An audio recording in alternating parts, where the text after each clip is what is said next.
Some podcasts change. Well, they don't change. They reveal. They reveal themselves over time, you know? Kind of a low energy. You didn't want to do like brutal fucking podcasting. Something like that. I'm trying to think of like, it is true that even though Inland Empire has lots of dialogue, it's not like a movie where I'm like so quotable. Bam! I kicked him straight in the podcast so hard they go crawling into his brain for a refuge. He went down like a $2 whore. There are consequences to one's podcasts, and there certainly would be podcasts to wrong action. I fucking whatever. Who gives a shit? What would you do, Sims? I said brutal fucking podcasting. Okay, see, Ben's right. This is the right way to open with a quote for this movie is an eerie stare. Yeah. Can you do it for me? Thank you. And with the teeth out. You're trying to do the teeth out. And just imagine like holding a light bulb 2 inches below your chin. Just blowing your face out. You could say, hey, this feels just like dialogue from our podcast. Fuck, that is good. How many times have you seen this movie? 3 times. Okay. I've seen it 4 times. Well, it's not a competition. Well, you kind of set it up like one. No, because I feel like our guest today, the movies we've had you on for, you're very particular about when you come on. It has to be kind of a totemic film. We always, at least to me, it does. Doors wide open. And there are other things we've kicked around that you've almost done, but it feels like it has to be the right kind of thing. But I also feel like, despite the fact that you are a man who is very thorough, dare I say, can be obsessive within certain passions and interests, I think there is a ceiling on how many times you watch a movie. So even the movies that are the most impactful for you, I feel like you've never gone beyond 5. Is that right? You're not really a big rewatcher. 28 Days Later episode, I feel like you said that was the most you've ever watched a movie. And I was at 5 times. That's my memory. So I think I've seen, 28 Days Later 5 times. And I don't think I've ever seen a movie 6 times. But I think there's multiple movies I've seen 5 times. Not even as a kid, you wouldn't watch like, whatever, some comedy. Well, we didn't have a VCR for a long time. Sure. And you probably didn't have like cable. No, my parents did not pay for it. So no control. You're at the mercy of the network programmer. Right. Yeah, right. Flipping around, watching the same movies over and over. But there was no going to see Star Wars 6 times in theaters. No, that would have been an indulgence that would have been beyond my parents' imagination. But I wonder, over the course of my life, have I seen Star Wars like all the way through 5 times? Possibly, but then we're not talking about about that of like. Yeah, through osmosis, some movies are always playing. Right, the intentionality, I guess, is what we're asking. I like the way you're putting it of like, right, you going to your parents as a young person and being like, I'd like to see Star Wars again. And them being like, you've already seen it once. The text is exhausted. There's nothing more to see. Like the outlay happened. Right. It was like we have Star Wars at home, except it was you have Star Wars in your memory. Yeah, exactly. Right. You can watch it whenever you want. That's why we paid for it the first time. So it goes in there. No, I saw Inland Empire the first and third times I saw Inland Empire were 2 great experiences with movies. Yeah. I mean, when we were talking about David Lynch and you said, are you interested in any of these? And I was like, I would do Inland Empire. Part of what I was thinking was, I have a memory of the first time I saw this movie as being so fucking great.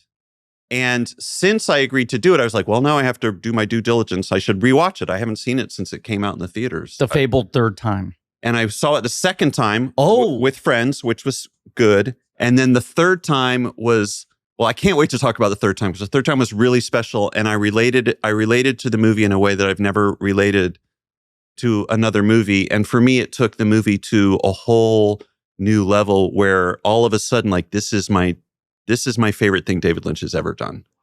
Then it's great that we have you here on what podcast? Blank Check with Griffin and David. I'm Griffin. I'm David. It's a podcast about filmographies, directors who have massive success early on in their careers and are given a series of blank checks to make whatever crazy passion projects they want. Sometimes those checks clear and sometimes they bounce. Baby, this is a mini-series on the films of David Lynch. It is called Twin Pods Firecast with me. Wow. But I should say it is a miniseries on the films and television series of David Lynch because today we are talking about, to date, his final theatrical film, his final feature film.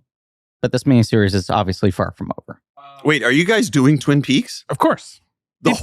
All of it? It kind of can't not. You can't do David Lynch and not do Twin Peaks, you know? Are you doing one episode per episode? No, we are doing 6 total episodes on Twin Peaks. Plus Fire Walk with Me. That's right. So 7, I suppose. If you guys are doing a complete rewatch of the whole That is correct. We have first time watch. For me, first time watch. And for Ben, for most of Twin Peaks. For most of right. Do you know what I have here, Griffin? Well, we'll get to this. Okay, we'll get to that. Okay, but I have someone else's recollections of the first time they ever watched Twin Peaks when it aired. Wow. So we can get into that. We should talk about compare notes. But yes, we are doing season 1, season 2, and the return. We're splitting the return into 4 episodes. Yeah, it's just quite a dense. It's interesting because any other, I guess. Look, when we did Wachowski and Cameron Crowe, we did do the Wachowskis and Cameron Crowe, and at those 2 miniseries, the most recent project they had done was TV. And we did the seasons of their now largely forgotten TV shows. And then we kind of we never want to do TV ever again. And so we made that a rule. And obviously the Wachowskis and Cameron Crowe hasn't made another thing, but the Wachowskis did. This is such a bizarre example of like, with other people, we'd be like, well, the series ends with Inland Empire. TV doesn't count. Right. Yeah.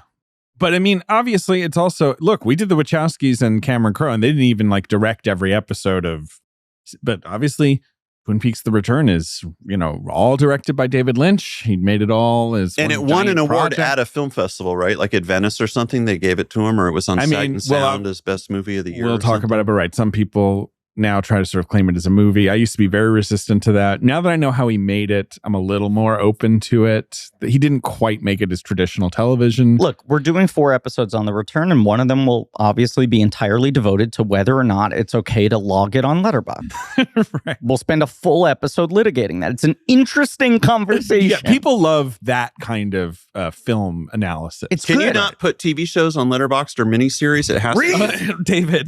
What? It's a contentious topic amongst fidgety nerds. We're doing the bit now. Largely, people you cannot. Are so annoying about this. Largely, television is not on Letterboxd because it's quite unwieldy. But certain projects are such as Twin Peaks: The Return. That's allowed to be on Letterboxd. Well, allowed is it's if you can smush stuff into their database, then it's not like Letterboxd has total control over. But people still fight this with the urgency of like, Donald Trump is lowering the esteem of The Office. He is setting a precedent we will never be able to revert. If I cannot log Twin Peaks: The Return 50 times on Letterboxd, why am I? But Letterboxd is mostly for feature films.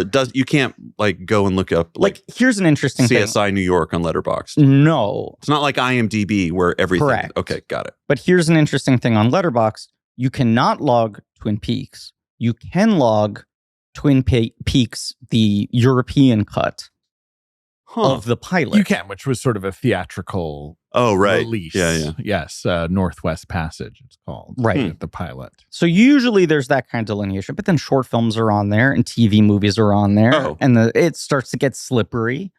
That's not what we're talking about. And you love Twin Peaks, but we're not here to discuss. Today we're talking about Inland Empire, his last feature film. And as of the time we're recording this, there's been a lot of hand-wringing recently about him saying that he, due to health, cannot be on set making a feature film away from his home, which people took as a retirement notice. And then he put out a press release saying, I am not retired. I will never retire. He also said he had quit smoking and then lovingly described the experience of setting tobacco on fire. Setting them on fire. In a way that made me want to spark up We were texting. I was like, this is the best argument for cigarettes I've ever read. They sound incredible. While he is saying, like, I have not touched a cigarette in 2 years. To be clear, I barely can leave my home. If I take 3 steps, I almost crumble. I shouldn't laugh, obviously. I think the press release ended with the immortal sentence, I'm filled with happiness and I will never retire. Yeah, I mean, it's like so glorious. Yes. But clearly, he may not make a traditional feature film again. We don't know. He's 78 years old and he does have emphysema, and who knows what the future holds for David Lynch. Let's congratulate Ben Hosley on quitting smoking, by the way. I saw Ben hovering around the mic. Yeah. That press release hit you hard. It did. It was hard to read because here's the thing. It's a terrible habit, but damn, is it fucking cool. Can you imagine how many cigarettes he smokes? No one makes it look cooler than him. When it was like David Lynch has emphysema, I was like, that's not That's like saying like the sky is blue. Like I've never not seen a picture of that man. Like he's always smoking. Have any of you watched that David Lynch, The Art Life documentary? Yeah, I saw that. Yes, right. There's I believe the opening credits play out over a static like 3-minute shot of him just like lovingly smoking a cigarette while sitting back and looking at the painting. Is that that he just finished? And I'm just like, right, this is the fundamental image of him as a guy. Is that the thing where I was thinking about this when I was thinking about Inland Empire. He's like, if you want to know if a work of art is finished, you take a stick and you tie a ball to the stick on a piece of string and you point it at the painting. The stick will tell you if the painting is finished, and then he does it, and you just watch. Is that what you're talking about? That thing? Because I know I've seen a video of that. Is it in that thing, or is that just another? There's been so many of these he's making rice. Is that what he's making, or a fried egg or something? Like he has his cooking videos. I don't know, man. Look, he's the king of content. The man's been putting out tent. He's been pitching tent for decades. Our guest today, returning to the show, from Going Deep with David Rees. A show I mistitled recently in an episode. Oh, really? I combined it with How To with John Wilson. I'll take it. I need all the help I can get. Hey, his was a hit show. I have to ask this every time you're on the show. Is it streaming anywhere? Is it back anywhere? Do we know? I think you can watch. I think you can watch some of it on Amazon. Okay. And some of it on YouTube. I'll take that. Yeah. David Rees. And Dicktown, starring Griffin. Dicktown. Yeah. Well, and starring David Rees and John Hutch. Right. Season 1 is on YouTube for sure. Okay. Thank God. Not sure about season 2. David Rees is here. Hi, David. How are you doing? I'm good. It's nice to be it's nice to be face to face with all you guys in the room. After almost 2 years. More. Well, last time was his wedding. Yes, but not seeing you in person. It's been 2 years. I thought you were saying season 2 is on Amazon. It's all on Amazon. Great, purchasable. Episode in person, I believe, has been 5 years. Is that possible? I think the last time we did one, I was on a Zoom. Yes. Yeah. So it's been a long time. It has. Whatever the last time. Yeah. A sight for sore eyes. You too. I like your mustache. Hey, you know what? I was shaving and I was like trimming around and I decided to keep the stash. And I was like, the test of this is going to be if Rees approves. I love it. That was my thought. I was like, if this works with David, I'm holding on to it for a bit. Yeah. And if he doesn't like it or he doesn't mention it, gone. I'm into it. Thank you. I'm into it. Thank you. So the last one you did in person with us, was it Spirited Away? Yeah. Yeah. Right. And you were in a different studio then, I remember. You were in Manhattan. Yeah. Yeah.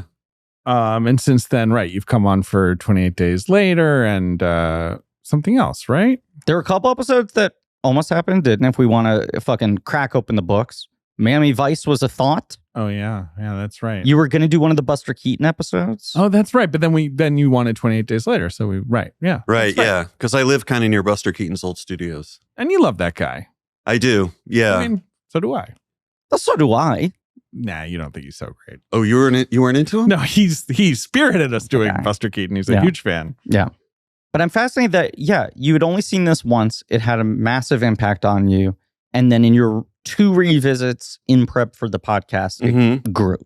So the first, So I brought a couple documents with me. Yeah, carefully organized. Classic David. Yeah. A couple documents, big notebook filled with notes. You know, I got to show up with all my paperwork. I right? love it. It looks like an evidence layout. Like when they take all the knives out of the Joker's pocket. This movie is weird. Now, you say you were at the bodega at 5:30 p.m.? That's what you're saying?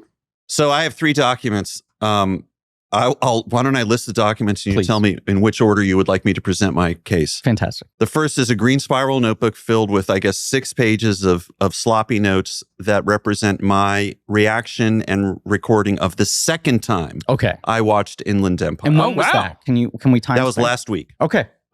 Wow. Wait, last week was the second time? Yeah, so second and third times. I watched it for a second time, and then among my friends, a particular decision was made, and then 2 days later, we watched it for a third and transcendent fascinating. time. We got a great story on deck. Yeah. You hadn't seen it before? No, I watched it last night. This is the one you'd never time. seen. Yeah. Exhibit B is so I saw I saw it when it was released theatrically in North Carolina. I was in Chapel Hill in the spring of 2007. I think technically it came out in 2006. It came out December 06, but a small release. So yeah. So I saw it on, I have the date. I saw it on the 10th of March, 2007 at the Carolina Theater in Durham. A day after my sister's 9th birthday. The Carolina Theater is a grand old theater. Yeah, it's gorgeous. And it was the perfect place to see this movie because it was like 10% capacity. Mm-hmm. You know, it felt like... It's like you're at Club Silencio. Exactly. Yes, right, yeah. And I went in absolutely cold. It's one of my favorite memories of going into a movie absolutely cold. All I knew was David Lynch had a new movie out. Yes. I'd seen Mulholland Drive. Right. Probably once in the theater and once on VHS or DVD. I like David Lynch. As Exhibit C will point out, will prove, I beg your pardon, I have a long-standing relationship with David Lynch. I almost feel like we lead with Exhibit C because it feels like that's the earliest point. Oh, you want to go chronological? Okay, forget Exhibit B. Okay. Because we often ask our guests, what's your history with X, with this artist what's your or history with or whatever. David Lynch? Right. Okay, Exhibit A, renumbered. Yeah. Holy shit! Right, Jury is seating their pants. Objection! Approach the bench. The court will come to order. I mean, fellas, I'm about to set it off with Exhibit A. This is the May 18th, 1990 edition of the Proconian, the official newspaper of Chapel Hill High School. Wow. Let's say also perfectly preserved. It is called the Proconian because it discusses the pros and cons of life at Chapel Hill High. That is a good fucking name. Yeah. Why isn't Since every newspaper 1931? Yeah. Yeah, it goes way back. Wait, so you're allowed to be like, hey, I got a con this week. I don't like doing homework. Can we get that on the front page? I mean, that's kind of a regular column. Right. Yeah. It's a revolving door of who takes the mantle. I mean, on the front page, one of my buddies, Matt, he wrote an article about how the Chapel Hill High School counseling department was encouraging students to limit their college admission entrance attempts to 5. They wanted to cap the number of colleges you apply to, and the article goes on to say, like, that was really. I reread this whole issue the other night because I hadn't thought of, I haven't thought about this in 34 years. Have you kept every issue from your years there? Well, Griffin, I kept every issue in which I was the movie critic for the Proconian. So can you tell me the year again? I'm sorry. It's 1990. So this is spring of my senior year of high school. Right. Okay. Senior year in high school. The Proconian's a daily newspaper, right? You guys were twice daily. It was a morning and evening edition. Yeah. And it's still on paper. No, it was every Friday, I think. It was a weekly paper. Yeah. A weekly is for a high school paper. That's nice also to give you the weekend to sort of really sit with digest everything. Yeah, totally. So I had an entertainment column. It was called the 3 bean salad of entertainment. The 3 beans of the salad were movies, TV shows, and music. Those were 3 of my interests. The 3 great beans of society. And like every fucking know-it-all high school boy, I just used this platform to announce hyperbolic justifications for why the Minutemen are the best band that has ever existed, or, whatever. Just justify all my tastes. Did you have an editor? Like, how much control? Well, the editor was my high school girlfriend. So I actually had quite a bit of leeway. Or whatever. This is some antics. Yeah. Now, what's interesting about this edition is that they yell a lot. Remember when Remember on Spirited Away when I brought in like one of my favorite pieces of criticism? Nigel Andrews, 6 out of 5 stars in the history of the podcast. And you checked with him, and he maintains the 6 stars. Yeah, exactly. Yeah. Just such a great. Also, it's another well-preserved piece of newspaper criticism.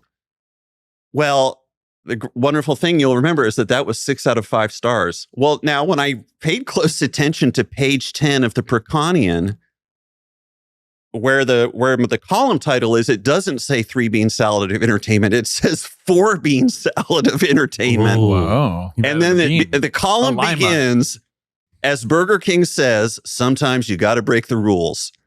So I broke Did Burger King say that? I think that was a thing back in the 90s. Yeah. Okay. So I broke a few rules, ordered a Whopper, and changed the name of my column.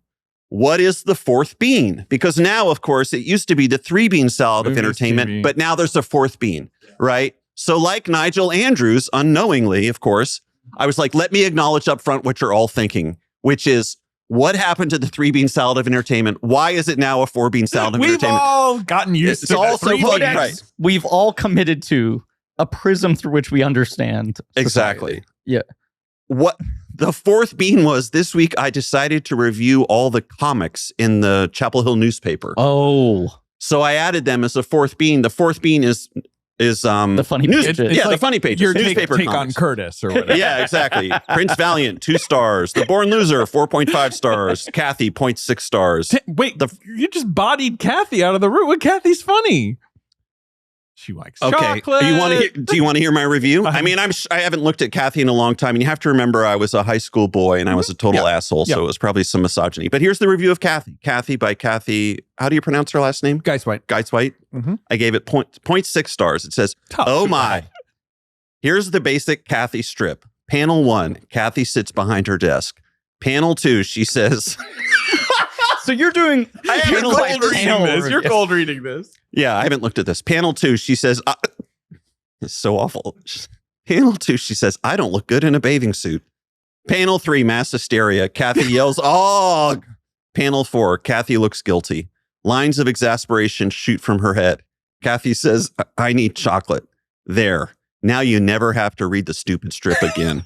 Wow. What an asshole. I mean, look. But I mean, that reflects my sense, where I was at the time. That was where America was on Kathy. Yeah, Kathy blazed a lot of trails. I'm very pro Kathy. That's kind of like the Lights Camera Jackson girls trip review.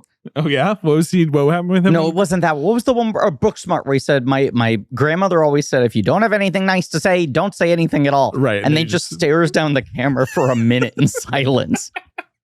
What was your favorite funny page? Like, what gets the highest? Snuffy Smith. Snuffy Smith. That's by Fred Laswell. I'm I aware gave of 5 stars. Wow, that's interesting because I think of Snuffy Smith as like the sort of gasoline inhaling, like absolute nonsense. Like where it's like Barney Google's a little too erudite for people. We need a yokel character to kind of like bring the laughs. Can you? What was the case for Snuffy Smith? Snuffy Smith, especially the Sunday pages, the art was beautiful. Yeah, Snuffy Smith is kind of a cool style. It looked really, really good. It was just silly. I mean, it was like one of those things when you're in high school, and I don't think it was a deliberate decision, but it's like you and your friends are like, let's all get really into Snuffy Smith and say this is the best cartoon. And that'll be our thing. It's like, we're the Snuffy Smith gang. I'm really sorry to do this. I know this is a big, dense movie. I just have to know what other funny pages you reviewed. Just the names. And I just want to see if any of the others I want to hear. I'll run through all the I'll give you the titles and the stars. Okay, we'll do that. Prince Valiant, 2 stars. Frank and Ernest, 4 stars. Outland, 1 star. The Phantom, 3.6 stars. Calvin and Hobbes, 4 stars. The Born Loser, 4.5 stars. Kathy, 0.6 stars. The Far Side, 3.4 stars. The Family Circus, 2.5 stars. According to Guinness, 3.7 stars. Peanuts, 4.6 stars. Snuffy Smith, 5 stars. I mean, you're putting Snuffy Smith over Peanuts and Calvin and Hobbes. You're being a bit of a high school contrarian. I was a high school. Right. I know at that point, I had a whole page every week where I could just do whatever I want. It's like, I mean, 100%. Wait till I read this fucking review of Twin Peaks. I mean, if you think this is bad. This is queuing up him reviewing Twin Peaks. And by the way, we've already established it's a dense movie we have to talk about. We haven't even gotten to the Twin Peaks thing. I just want to read quickly a Snuffy Smith script. A strip. From like recent? No, it's from 86. Okay. Because I believe Barney Google and Snuffy Smith still runs, and you read it and you're like, who on earth even knows what this is about? Well, like what this the original strip, I think, was from the early 20th century. It's and the Fred longest running. Right. Yes. And Barney Google is gone. Yeah. Like he hasn't been a part of it in like 100 years. I think it's literally still called though Barney Google and Snuffy Smith. Oh, sometimes. I wonder. Yeah. Huh. But okay, well, please read me a Snuffy Smith. Should be from 06. I'm having a hard time reading the handwriting on the date on it. But it's they're playing poker. Snuffy and his friend. I don't know the character's name. And he says, "Balls o' fire, Snuffy. I'm tired of all your cheating. Put up your dukes." Your spelled Y-O-R. Of course. It's only a 2-panel strip. Yeah, Snuffy Smith is usually 2 panels. Somewhat insulting. Which I'm starting to see David's case here, which is there's a cleanness to it. It's so clean. It's so freaking clean. It's like ammonia. So, balls of fire, Snuffy. I'm tired of all your cheating. Harmful. Put up your dukes, right? Toxic. Yeah. And then second panel, Snuffy has dropped the cards and he's holding up 2 pendants that say JMU. He's putting up his dukes. Oh, wow. That's so bad. I think more literate. That's like more referential. Right, well, can I read you today's Snuffy Smith? Are they still making Snuffy Smith? We have to talk about the movie after we talk about Twin Peaks. Snuffy is talking to, I think his friend is called Doc. I remember. Snuffy says, why should one feller get to decide everything? Oh, wow. David's making a choice in the voice. And Doc says, you're right, Snuffy. Okay. Panel 2. Doc is flipping 3 coins in the air and saying, I'll flip Lincoln, Jefferson, and Washington. That's good. That's good. That's a good comment. I will sold. defend that one. That's good. Don't really get it, but I really get it. Yeah, it's just like the logic of Snuffy saying, I don't like how one person decides everything, which I think Snuffy's trying to talk about like executive power. Could be. And Doc is interpreting it as like the coin. It's actually kind of deep. It's actually kind of awesome. That, the president on the coin is kind of making the call. Right. Yeah. Right. Yeah. So he's going to flip 3 coins. Now, I don't know how flipping 3 coins is really going to help him make any decisions, is the only thing I'll say. Well, sure, but if there were a sense of closure, then the strip would end. There has to be a yearning. There has to be something unresolved with Snuffy. John Rose is the current artist. Fred Laswell must be long retired, if not deceased. But anyway, it's just really funny that you put Snuffy on top. Back to the Preconian and 4 beans salad. John Rose has been doing it since 1998. Oh, wow. So I was 12 years old. Yeah. All right. So in the same issue of the Preconian, I reviewed Twin Peaks, which was airing at the time. This I have reread. This is a tough read. I mean, this really... Reading your high school writing. I was going to say, there's a precedent for it on this podcast, and you couldn't come off worse than I did. So please proceed. Right. I'm not going to read all of this review. I will just read the thing that I remember being so proud of when I wrote it. I can't believe David Lynch recovered from this cutting remark. The critic says, I don't like Twin Peaks. It moves too slowly for television. It's pretentious to the point of being overtly obnoxious. Director David Lynch has not changed the face of television for the 1990s. He's just made a tired genre more surreal. That's no great feat. Yeah. Your third wow. I see. I thought you were going to be like, hey, guys, check out this crazy show on ABC, Twin Peaks. But you're like, no. No, I was like, storm is, I was like a little Armand White up in here. Everyone's talking about this great show, the liberal elites. It actually is kind of boring and weird. The unwashed masses are falling for it. Yeah, lines up with your Snuffy Smith is actually the best shit. Some contrarian. Right, where you're like the common man, the simple tales, But what's interesting, and I had forgotten about until I reread this review, was at the time I had seen Eraserhead, because what I say is, oh God. I talk about some other stuff, and then I say Eraserhead is weird, and it represents Lynch at his best. Eraserhead is actually extremely bizarre.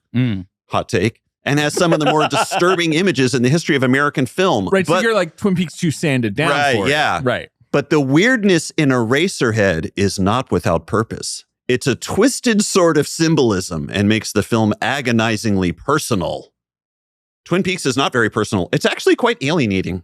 Anyway, I had seen Eraserhead. Do you know when in the arc of Twin Peaks this review came out? Like, how much of the show were you commenting on? Well, if it's spring of 1990, I think it was probably within the first few weeks. I don't remember when it actually premiered. The first season is 8 episodes that started late.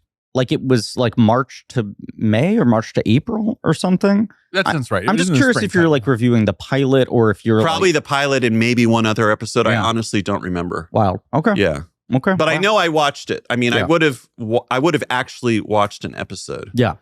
The only time I behaved unethically as a entertainment columnist was I actually reviewed a Gwar concert before I went to it because we had to get the thing into press and Gwar was playing that night. But I had seen Gwar so many times, I was like, I know what's going to happen. So I just reviewed it before actually seeing that particular. Yeah. Shocking.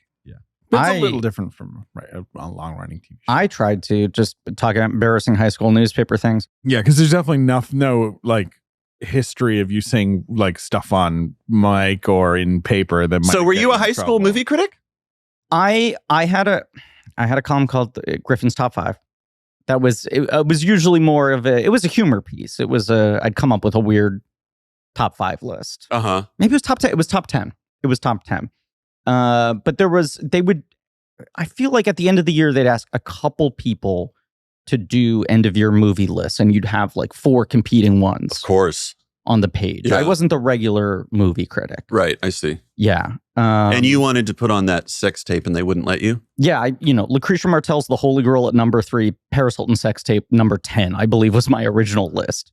And they wisely said, absolutely not.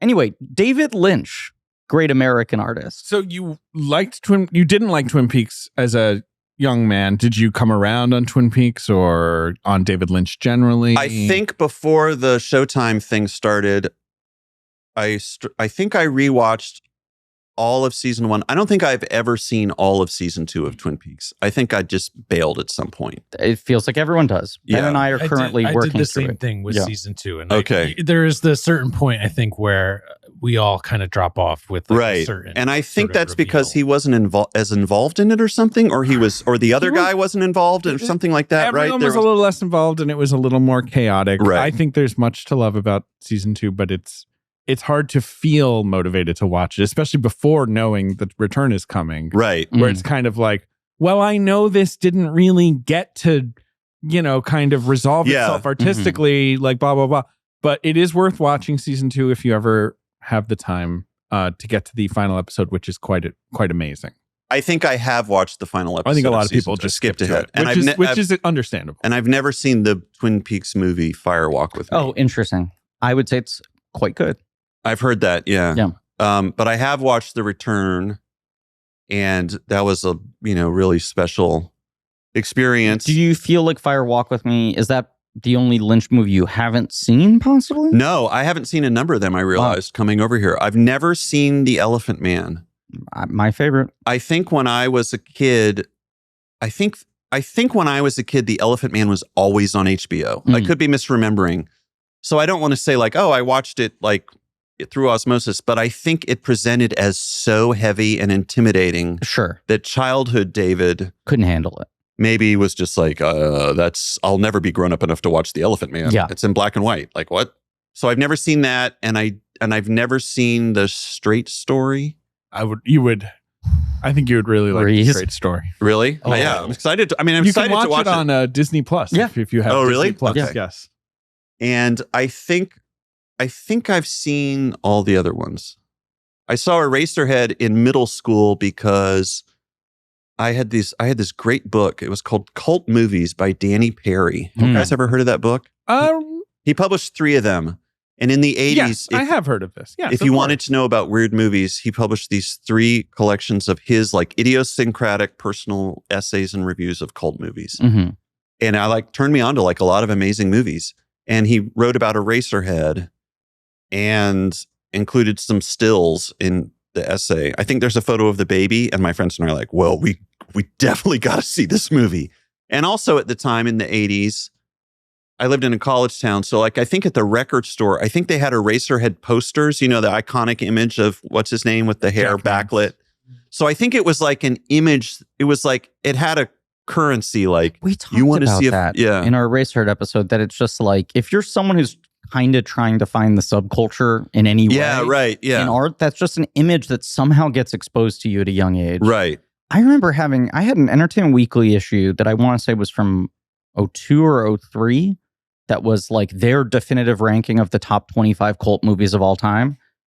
And I probably kept that issue for 15 years. Yeah, it's like those books I had. Yeah. Yeah, the cult movie books. Right. But like to get that issue when I was in high school and be like, well, here's the guide.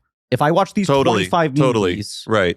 I have some sense of like the weird corners of film, and then I can go deeper from there. Right. In each direction. How am I going to get a copy of El Topo and watch it? Yeah. Because that sounds really crazy. Yeah, when a lot of this stuff felt like Superstar, the Karen Carpenter story was on that list. Oh, wow. And they mention in the write-up, you can't watch this. It makes you want to watch it. At the time that I was doing all this cult movie research, remember, there were no DVDs. There was obviously no streaming. It was just like VHS, and maybe they'll have it, maybe they won't.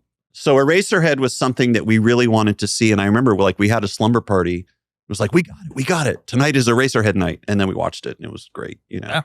It is, to me, the definitive cult movie. Yeah. Yeah. So aside from your distaste at the time for Twin Peaks. Yeah, well, you just got it. You saw through the fog. I saw through society's lies. Yeah. You were otherwise pretty in the bag for Lynch, it sounds like. Well, I think for years, I mean, I only knew him from Eraserhead. Like, I don't think I saw Wild at Heart until I was in my 20s. You probably didn't see Lost Highway when I only saw Lost Highway last year when it was in revival. Pretty good, I right? saw it. Yeah, pretty good.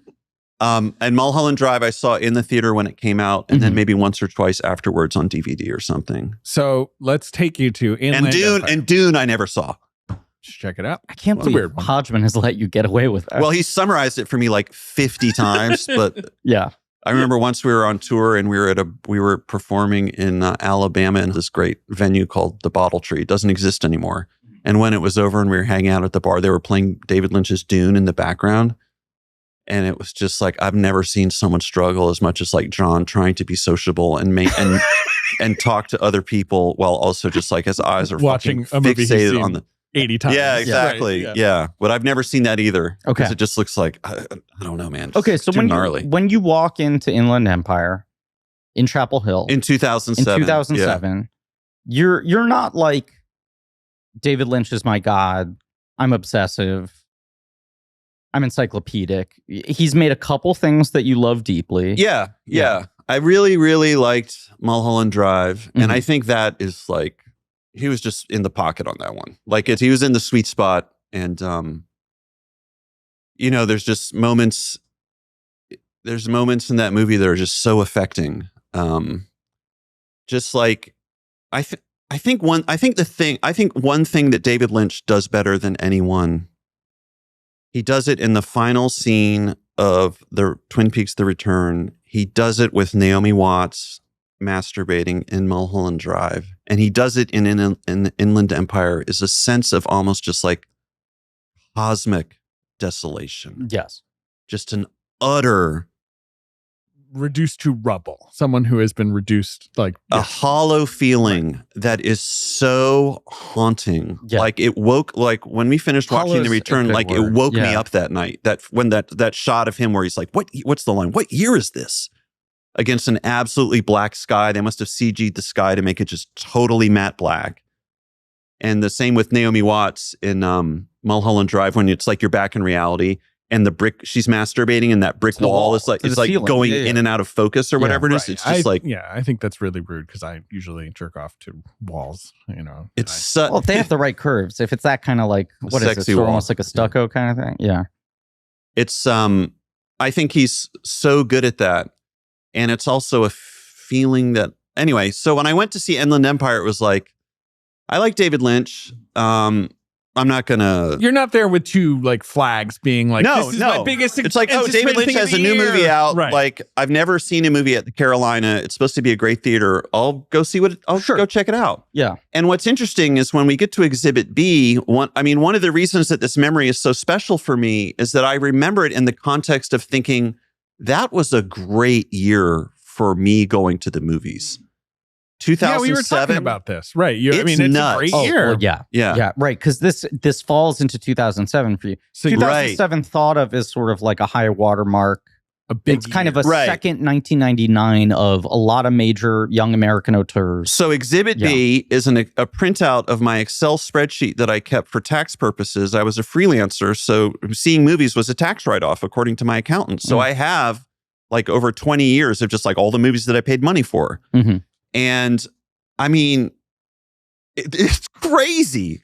If you like, specifically, I realize if you like bro-y elevated genre movies that end with an unresolved kind of crappy feeling, this is your year. It's so true. Children of Men, The Departed. Well, some of these are late 2006 that you were seeing early 7. I just want to clarify. Yep. The freaking because you have There Will Be Blood and No Country at the end of the year. Yep. You have Zodiac. Yep. Michael Clayton. Yep. The Eastern Promises. The feeling you're talking about is present in all these. Yeah. Right. Gone Baby Gone, which actually I rewatched recently when I was looking at this spreadsheet. It got me so psyched for Gone Baby Gone. I rewatched it, and that might be getting up towards 5 times. Wow. I freaking love Gone Baby Gone. I think it's so good. And I think some of the sequences are so exciting. And I think Casey Affleck is fucking mesmerizing in that movie. He is. Before the Devil Knows You're Dead. Wow. Speaking of feel-good movies. Yeah. I mean, Jeepers Creepers. Do you know what I almost think was in the water that year? And I'll make it 2006 George to W. 2007. Bush and the Iraq War. Yeah, I was wondering, what is it? I think a lot of it is there was like the immediate aftermath of how do we reckon with 9/11 and a lot of movies that were trying to tackle it more directly. Or there was all the sort of like po-faced Iraq War movies that all these failed. are all take an elliptical approach, Correct, and that's why it's they're more just in the air. It's like it took 5 or 6 years for people to be like, I want to make a movie about this mood I'm feeling, rather than actually trying to talk about the events. Zodiac, for crying out loud. Zodiac. I mean, when I was thinking back on Inland Empire, when I think back on that memory, I think back of just this being in the thicket of just like really good movies. Now, Inland Empire is obviously an outlier. Like, as much as I like Zodiac, like Zodiac is not Inland Empire. You know, like it's Inland Empire is just doing something completely different. Sure. The movie that I saw just about a week after I saw Inland Empire comes the closest to the experience I had watching Inland Empire is this fucking Romanian movie. Did you ever see a Romanian quote unquote comedy called The Death of Mr. Lazarescu? Of course. Yes. Yeah. Okay. I remember that one. Good That was shit. hot shit, though. It was when Romanian cinema, it was after 4 months, 3 weeks, 2 days. The Romanian New Wave, for sure. Christy Pew. I'm bad on pronouncing Romanian names. But it is one of those things, right, where they're like, there's a great new comedy out of Eastern Europe. And I'm like, is it 2.5 hours long? And Is it 2.5 hours of an elderly alcoholic dying in real time as he is kicked out of multiple hospital emergency rooms? It's basically And does it people end in with him- Romania are like rolling in the aisles, being like, the best shit I've seen in years. Why is this funny? It's bureaucracy refusing to let this guy die. It's making fun of, institutions, right? Yeah. Another great experience of just going into a movie cold. I saw it in Chapel Hill. There's an indie cinema that was actually started by my old high school English teacher, Bruce Stone. It's called the Chelsea, and it's still in operation. And you could go there and just and watch all these funky. Like I saw Akira there when Akira came out. I saw The Vanishing there when The Vanishing was first released. Speaking of another great feel good movie. Yeah, that ends really happily. Yeah. And so it was like, there's a new comedy out of Romania, The Death of Mr. Lazarescu. So I went in cold. It's like Inland Empire. It's a long movie. It's 2.5 hours long. And at the end of it, an older guy on the front row literally yelled out, "That's it?" He was so pissed. He was like, yeah, that's it. He died. Like, it was in the title. You can't be disappointed. Like, you're not getting your money spoilers. back. I think it actually, from what I remember of the movie, it ends with them being like, okay, we're finally going to do like a brain operation on you. And the movie's like, well, leave it off here. We're going to let you guys go now. And you're just like, okay. No, I think he dies on a stretcher. I think it's he's definitely on the table. I can't remember. I haven't seen it. I mean, it is in the title that he dies. So, don't be. So my memory of Inland Empire is coupled with my memory of just being like, what a great year for movies. Yeah. Like, I like broy movies that end on a bummer note. I thought Death of Mr. Lazarescu was fun. Like, I don't need to see it again. But, it's like if you saw that recent movie from Romania called Do Not Expect Too Much from the End of the World. Did you see that? Fucking awesome. Yeah. Another 2.5 hour movie. Absolutely. An absolute grind. Yep. A comedy. 1208 East of Bucharest. Did either of you see that? That was around. I never saw that. Was the, I never yeah, saw I that. didn't see that 07. one, yeah. Very funny, very bleak Romanian comedy. Yeah. That one I think is at least short. I'll give that one credit. Yeah. I don't know what the rule is about Eastern European films needing to be very long. So you saw Inland Empire in this beautiful. I saw it in this theater. beautiful, empty, almost empty theater. I went in just being like, oh, David Lynch has a new movie. And that's all I knew. And I just remember it as just like a great experience. Like, rewatching it was interesting. I had misremembered a lot of the movie, and I'd obviously forgotten a lot of it. It's been 17 years. But there's some, the shot of Laura Dern running towards the camera on that outdoor path, and then you close up on her face, and she's got this agonizing grimace that's really her overlit. My memory of that night is seeing her face on a fucking. It was like one of the biggest things I've ever seen, if that makes sense. The hugeness of her emotion and seeing it on a big, huge screen. I just remember being just like absolutely like, I don't know. It was just like really intense. And then the other thing I remember is the credit sequence with Sinnerman and just a feeling of absolute relief and euphoria and catharsis. There is a huge relief to the credits in the theater because it is an incredibly long movie and it is quite punishing at times.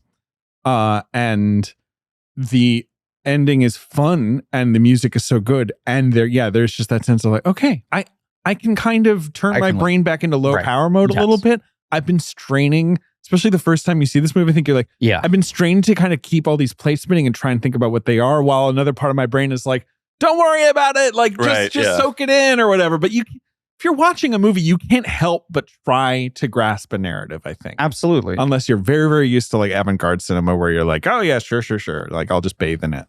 Rees, early in this series, we've recorded almost all the episodes up until this point, basically all of them, but they haven't come out yet. So I just want to inform you, Sims made a joke in maybe the Eraserhead episode that his glib analysis for all David Lynch movies, when people try to unlock them, was just going to be, it's about a guy who loses his keys. It's clear what this movie is about. It's a guy who lost his keys. Like, that's my jokey, like, like you have the line I that put the evidence together here, and this represents the keys, this represents the guy. There are two stories in all of human history. Guy loses his keys, guy finds his keys. That's basically Sims's bit. I just want to point out, he's been proven somewhat correct maybe 4 times across this series. 2 minutes and 12 seconds into this movie, a couple, a man and a woman in silhouette, subtitled in Polish. Right. We don't really have our bearings yet. Face is blurred out, interestingly. Start having an argument about, I don't have the key. Yep.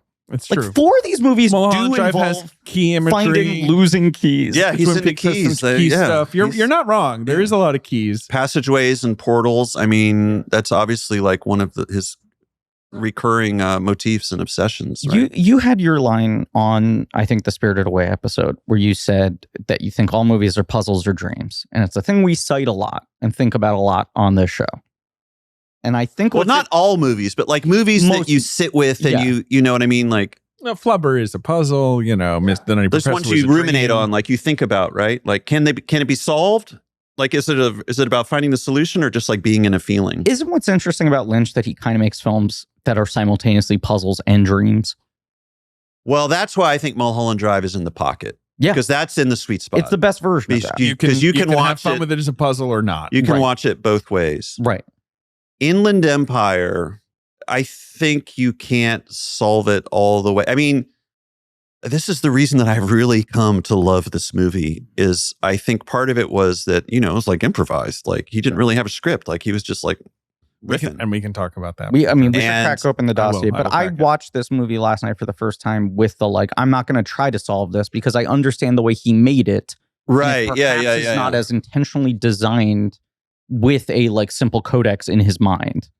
I think there is still a sort of story you can pluck out of Inland Empire. It does, but it's sort of like Mulholland Drive, where you don't have to do that. At the very end, I suddenly had a read on it. I'm sorry, I feel like I interrupted you. No. The thing you were about to say about not trying to solve this movie or whether it is solvable. Well, I mean, the solution is in the posters. It's like a woman in trouble. Yeah, like that's what David Lynch magic, right? Yeah, of like, there will be an emotion at the center of the story I'm telling you that will get through to you no matter how it's being communicated. And a performance that is so locked in that even if the actor herself does not really understand what movie she's in or what right. Well, there's a quote where she's like, I can't wait to see this movie and figure out what the fuck I was doing. Right. She talks about her and Justin Theroux would just kind of be like, what do you think this movie is about? Right. Like, but the difference is that she's in almost every shot. Well, no, she's not. She's not in quite a lot of it, she's actually. In a lot of it. Of course. It's a big, crazy performance. Yes. But it is funny so at the time, grounded that you can kind of stay locked into whatever she's playing at that moment. That the movie became this kind of like early internet meme because David Lynch rented a cow and went on a street and did an Oscar campaign for Laura Dern. And people were like, in a way, she should get an Oscar nomination. She has like 40 Oscar clips. She delivers monologues. She does accents. She cries. She dies. Like, and at the same time, people were like, can you please be serious? No Oscar voter is going to respond to this movie. But it was such a thing at the moment where I feel like his Oscar campaign became more famous than the movie. I was going to say, totally. Yes, in a certain way, despite not getting her nomination that she was never going to get, it has proven more effective than most Oscar campaigns, and that we all remember the campaign. The campaign. Yeah, It's right. like that and the fucking Melissa Leo, I'm buying out ads myself that say consider. Those are the two for your consideration campaigns that people still talk about. And they're the two times that people went crazy, right? That they were just like, fuck your like model of how you do this. And good for them. I'm And like Melissa doing Melissa lunches. Leo, I totally Wins support the that. Like, Oscar, go for and it. David Yeah. Lynch doesn't get the nomination. No, but wants. he got attention. Yeah. And he knows how to get. All right. Yeah, I will. We have research on the film, so I will. Right. Okay. Crack open our dossier. Yes. Mulholland Drive, of course, came out in 2001. And David Lynch doesn't really have any plans for another movie after that. He's much more interested in the internet and doing his dumb land. Right. His own website. And, yeah. Maybe starting his own television station is something he talks about. He starts davidlynch.com, and for $10 a month, people will remember this, you would get his daily weather reports, something called Out Yonder, where he and his son Austin would talk to each other. I'm Okay. not sure I've ever seen those. I've definitely seen the weather reports. Of course. Blue skies and golden sunshine. He would speed run levels of Sonic and Knuckles. Yeah. Dumbland, which we talk about a little bit on our. Do you remember Dumbland? It was sort of an animated, crudely animated thing Dumbland about feels very dumb Rees, people. actually. Yeah, right. I get it confused with the comic he had that never changed. The Angriest Dog in the World, or whatever it was sure. called, where it's the Yeah. same art every single time or Yeah. something. Something called Head with a Hammer. Oh yeah, I remember that, which is sort of like an office drone satire. Something called Blue Bob, which was a industrial blues album he made with the guitarist John Neff. Jesus Christ. I mean, it's David Lynch stuff. Industrial blues. And But he was almost like doing an early version of a Patreon sort of 100%. idea. Of Yeah, like, right. Yeah, You yeah. pay your subscription. Here's all my stuff. Yeah. This is where all of it will go. in 2002, he released Rabbits, which is probably the most famous thing that came out of all of this, famous quote unquote, which footage of which, of course, is in Inland Empire. We talk about that on our short film episode as well. Have you ever seen Rabbits? I've only seen it in Inland. Inland Empire. So, you've got Scott Coffey, Laura Herring, and Naomi Watts in rabbit suits doing this strange sitcom, and they are in the rabbit suits. Oh, wow. Confirmed. Wow. Whoa, really? It's really them? That's cool. That's Laura Herring. I mean, if you're gonna do it, do it. Like, that's what's so He said wonderful it has about to him, be right? you Just in fucking yeah. Laura Herring said her approach was, I closed my eyes and I followed his instructions. DavidLynch.com shut down in the mid 2000s. It's a classic second.com bubble. He did keep up the weather reports sporadically, and they sort of still exist. But he said, you can't charge people for a site you don't update all the time. So I lost interest in it. Would that others would take the same lesson. Gonna say he was quick to figure out the grind that doesn't a lot of people. Right. And then he went from internet to the most analog form of generating creativity, walking and running into Laura Dern, his new neighbor. Whoa. He hadn't seen her in a while, and she's dating Billy Bob Thornton, apparently. Uh-huh. And they ran into each other on Yon Street, just walking around. And they were like, we should do something together. Are you serious? I am That's not how this happened? kidding. Because, what would the last thing she'd have been with him? Like, Wild at Heart, right? Yeah.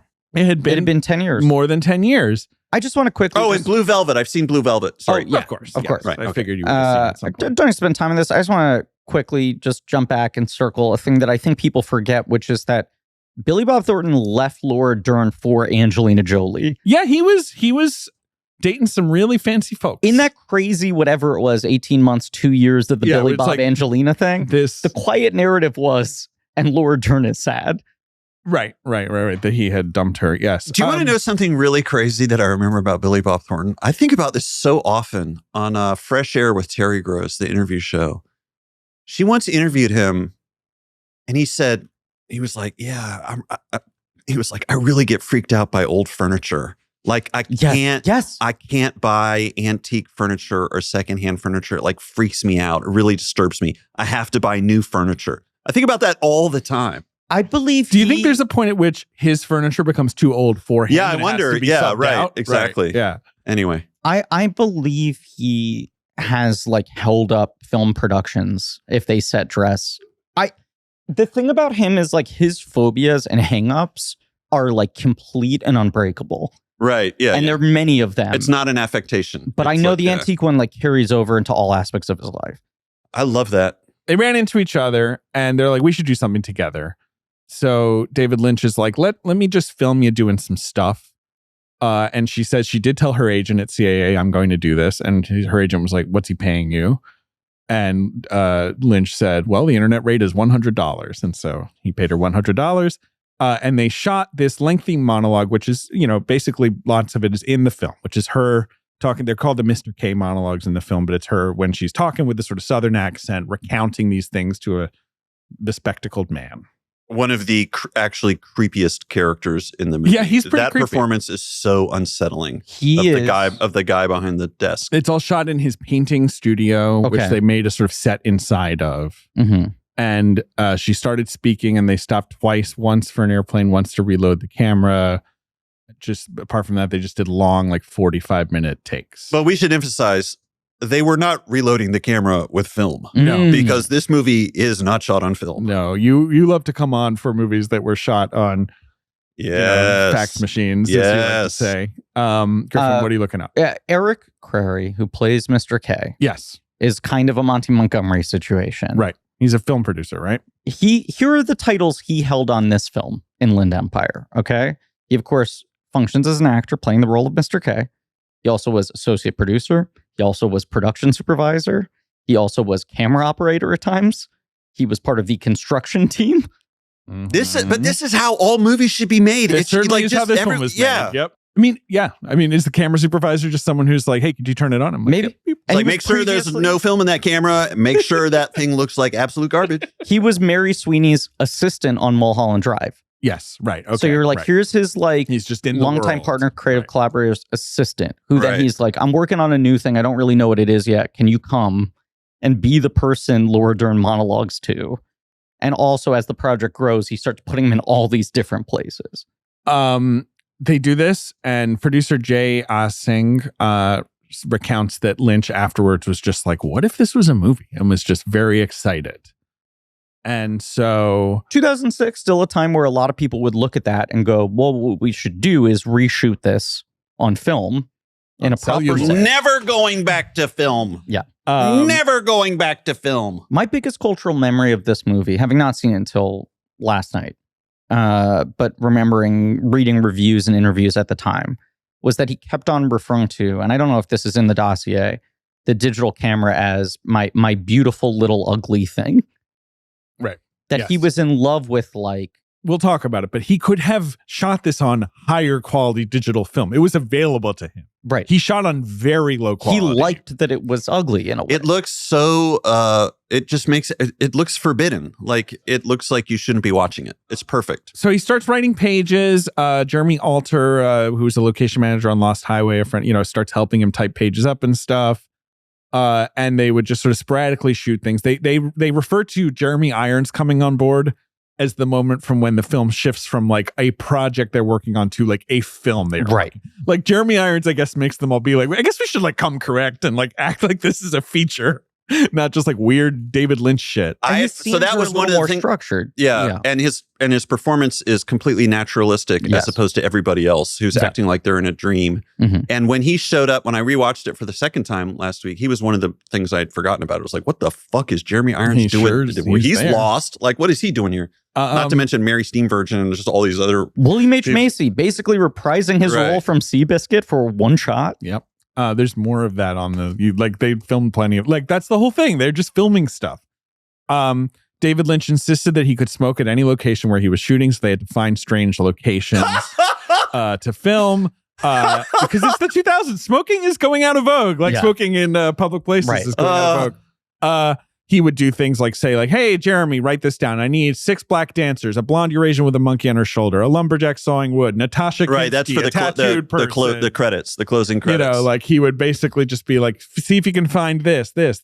Well, a past and future guest, a friend of the show, Drew McWeeny, messaged us some months ago when Lynch won March Madness and told us that he's in the special thanks for this movie. I don't know, is it one of the scenes that's in the film or is it I believe so. I couldn't identify which one it is, but that he got a call from his friend who was working in some department on this movie and was like, do you still have an empty room in your apartment? And he's like, yeah, my roommate moved out 2 days ago. I haven't found a subletter yet. And he's like, we'll be there in 3 hours. Can we smoke in it?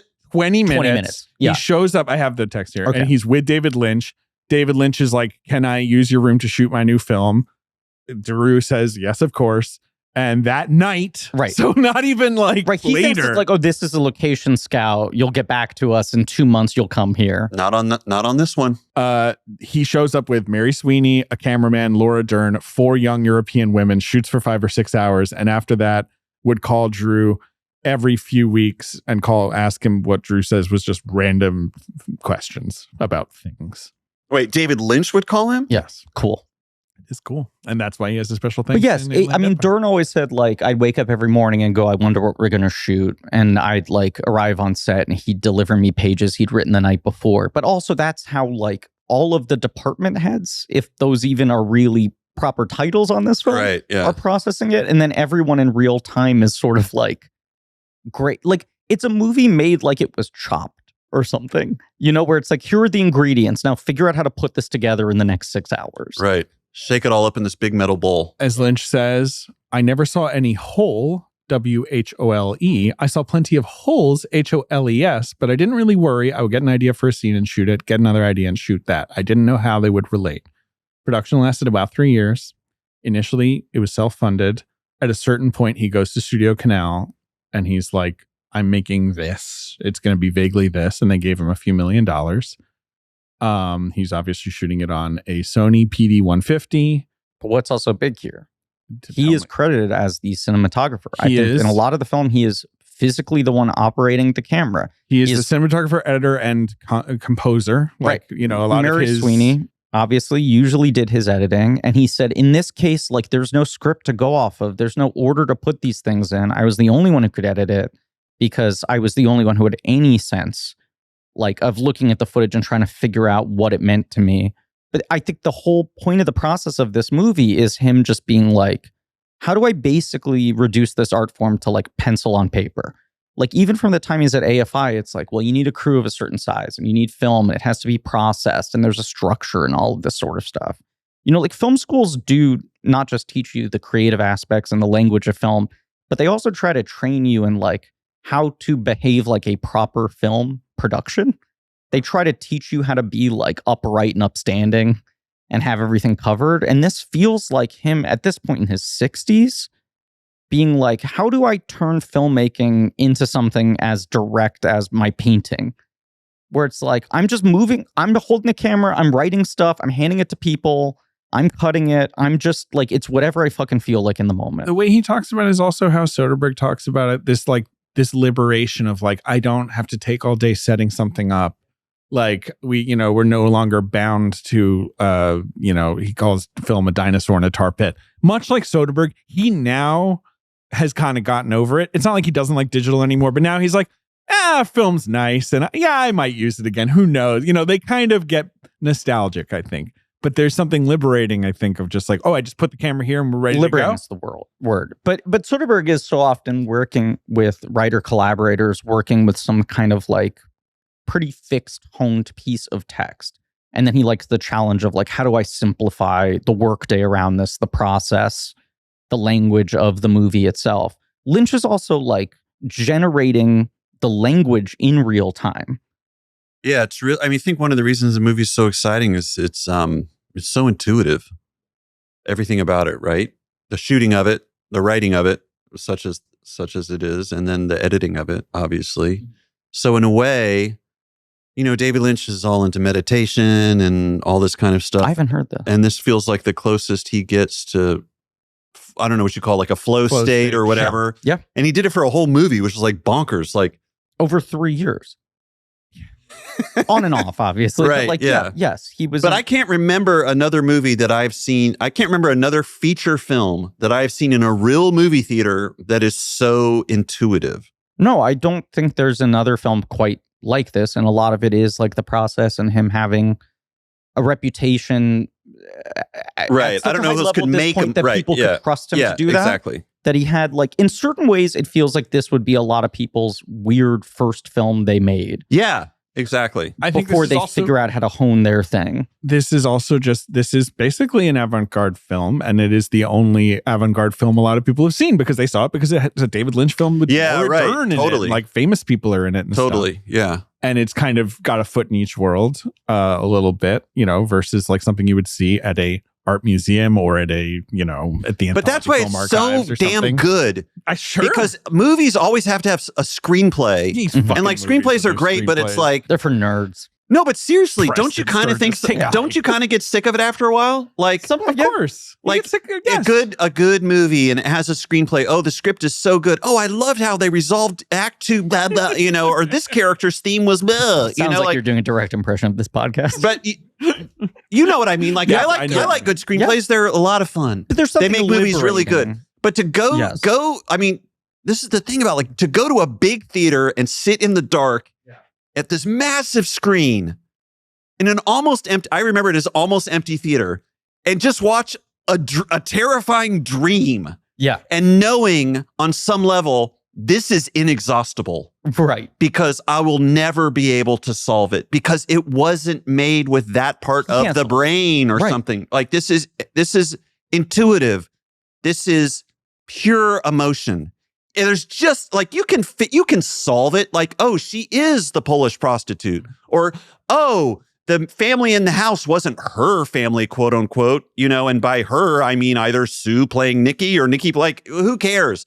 Just to sit in that space and be like really lost his keys. I mean, it's just it's so wonderful. It's like David Lynch is just doing his thing. It's so awesome that I'm sitting in a fucking movie theater just watching David Lynch do his thing. Well, and I think this is the breakthrough of the technology changing, right? Right. Is that like there was a baseline that a movie cost, amount of crew people you needed on set. You could not afford to be intuitive because, correct. Yeah, it's exactly. Like you need to hone your ideas, even in a movie that is abstract or even in a film that is avant-garde. You need to come kind of correct with some clear plan and sense of how to get all of this done. And he's like, not just rethinking the language of how the movie looks, but how he operates on a day-to-day basis. And we've talked so much across the series about his whole thing of like his routines around creativity, where he's like, I have to be creative every day. I eat the same thing every day. So that leaves the space for my brain to wander. And then there has to be some expression of it, whether I'm painting every day or things like the weather, which people were like, what is this? Is this a bit? And it's like, no, it's all part of the just like, I need to do stuff. And maybe something interesting comes out of it. Maybe it doesn't. Maybe it's shared. Maybe it isn't. But like the gears operate. And then it felt like for him, every 3 or 4 years, he'd be like, and now here's a movie. This is like a finished work. Right. I do a lot of stuff on a daily basis, but these are the works that are real, concentrated, focused, resolved in some way, even if they feel ambiguous. And then this is the opposite. This is him making a movie out of basically his daily routine of creative exploration. Laura Dern famously told the BBC before it premiered at the Venice Film Festival, I don't know who I was playing and I still don't know. I'm looking forward to seeing the film tonight to learn more. She references Catherine Deneuve in Repulsion as like a big influence in terms of like playing a dismantled person is how she puts it. Basically, that's interesting. She's sort of like, I think David was giving me several characters. There may be aspects of a same person or a same vibe or whatever. And Repulsion has that same kind of like inscrutable reality vibe. You're in someone's troubled mind and you can't tell what's real or not. Justin Theroux says, Inland Empire is close to a spiritual opus as you're going to get. It's powerful. It's got all these inexplicably unforgettable images. A character standing behind a tree hiding a Christmas light, for instance, so strange, and yet you remember it. So they shot a lot in LA, a little bit of Paris, and a lot in Łódź, I think is how you say it. Poland. That's all the Polish stuff, yeah. Lynch fell in love with it. He went there to, I think, photograph some abandoned factories, which sounds like something that David Lynch would do. And really liked the weather, the raininess, these big electrical plants. It has a Pittsburgh vibe, right? Like it has, It's like an faded old city, industrial stuff. But then it's got all this industrial stuff too. Probably has like electrical hums in the evening that he can loves vibe electricity. To. I mean, he's a good sound designer. Been to Poland? I have never been to Poland. It is unbearably sad. Whoa. Cool. Really? Yeah. In a way that's like kind of fascinating and profound. I mean, I am predominantly Polish in heritage, As am I. but is not a thing. Really? Yes. Wow. I'm my mom's side, not my dad's side.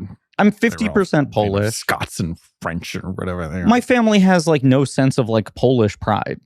No, they left, as did Right. mine. That's the thing. It was like we moved on. It's not a national Right, yeah. pride thing. It wasn't a country. Well, it might have been a country. Yeah. Wait, what makes it sad? Just I don't know how to verbalize it. And I do think this comes across in the movie. I was trying to crack why Poland, and maybe it is just he went there and then started filming there and then was like, well, then I guess I need to have Polish characters or whatever. There is this sort of like cosmic sadness. I feel like I had heard people say shit about like this city is still haunted by its past or whatever. And I'd always be like, you're being metaphysical. That's not a fucking thing. It's a city. People are sad. Like 9/11, New York felt sad after that because the people were sad. I don't think New York still feels haunted in like the ground in that same kind of way. And then I went to Poland when I was like 20 or 21 to Warsaw. And I was like, this place has like ghosts in it. Like it just, and there's something about you can feel in the way it was like destroyed and rebuilt. right. What remains of old Poland and what has been rebuilt both feel reflective of like this unspeakable horror that happens in the middle of these 2 points. And it just feels like there's a fucking heaviness there, which I swear extends to like the air. Let's talk about Inland Empire. The only other thing about the production is obviously just because of the digital film, he could shoot incredibly long takes. It meant he had a mountain of footage that he himself edited over the course of 6 months in Final Cut Pro. And the resulting thing is the film Inland Empire, which was released in theaters, in not like wide, but like was shown to Americans and took some people by surprise, I would say. This movie has its own Twin Peaks, The Missing Pieces type thing. It's what also happened It's is what it's more called? things that happened. Right, that's it. Yeah, but there's an additional 75 minutes of stuff. I've never watched them. Me neither. Yes, it's on the disc. Is the movie that I saw in 2007 the same version that I watched last week on iTunes or however we watched it? He did He made some incredibly- minor changes, Okay. maybe. He did a fascinating, incredibly complicated and bizarre restoration process for this movie. I read about that where it's like, Because- make it look good and then make it look like shit again or something. They Right. had to use like AI tech to like clean up and then read filthy. I can find this. It was weird. We will post on social media the actual document and the wording when this film had its re-release in theaters and then the Criterion release that explains it. But basically, it was like there was a certain amount of upscaling that happened at the time relative to 2006 technology to give it a little more detail so it would look a little less shitty projected on a huge screen. But that was an artificial sharpening and a more limited sort of like, I don't know. So I can say, the important thing is, can I say that I had the authentic Inland Empire experience because I saw You it on sure a big did. screen in Correct. 2007? Correct. And half the time I yes. couldn't tell what the fuck I was looking at. What Same. he's done since then is they like dumbed it down and they went through a process to take away the sharpening from the theatrical release Yes, and they they restore it downscaled it to SD. to the blurriness of the original footage. And then they used more advanced AI sharpening. AI was like, I've never been asked to do something like this before. But he's obviously not trying to make it look like film. Right, He yeah. was just like, I need to make it a little easier to delineate between shapes on screen.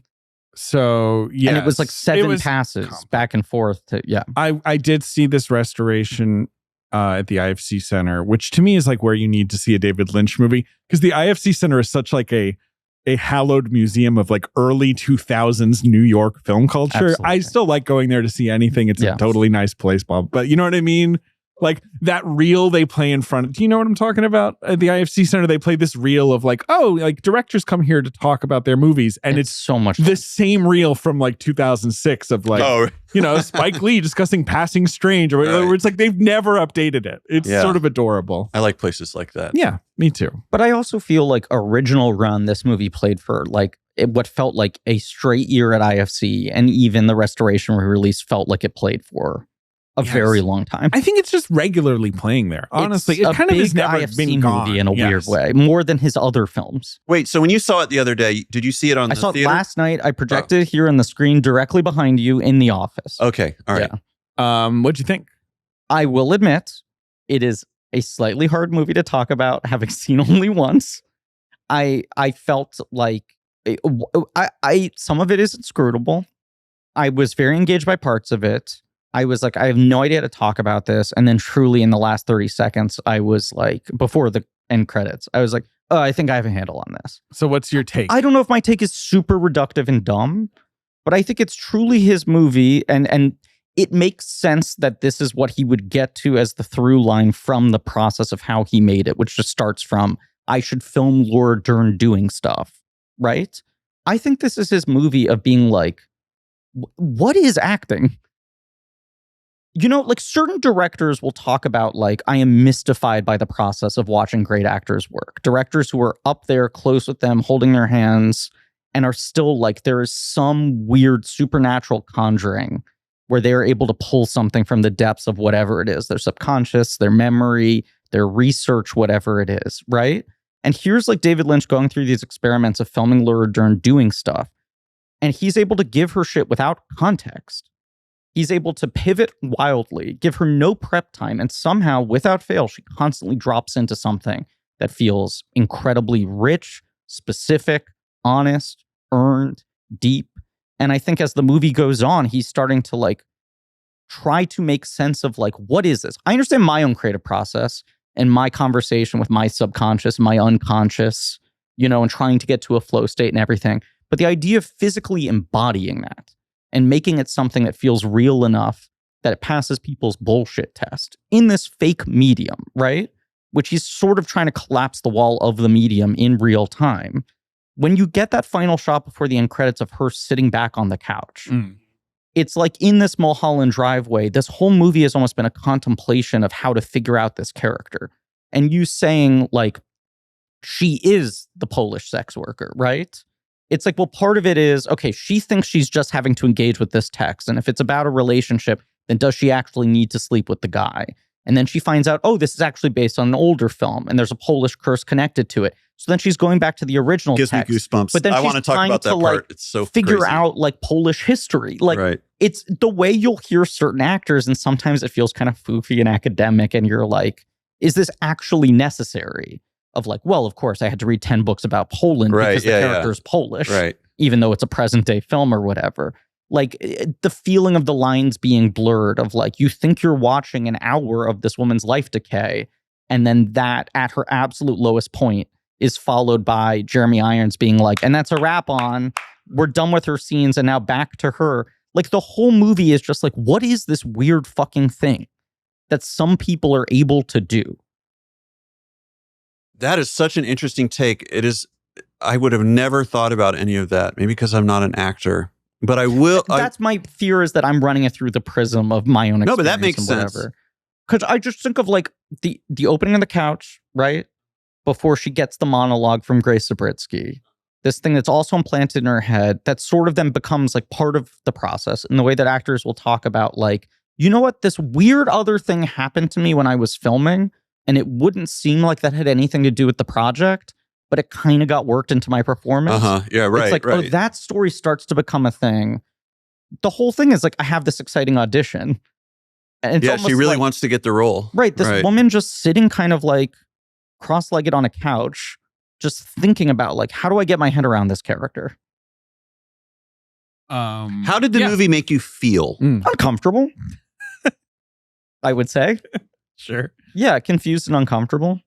A lot of it is what you said, the sort of cosmic hollowing out that I think he's able to capture better than anyone. And this feels like a movie that is made up almost entirely of those moments.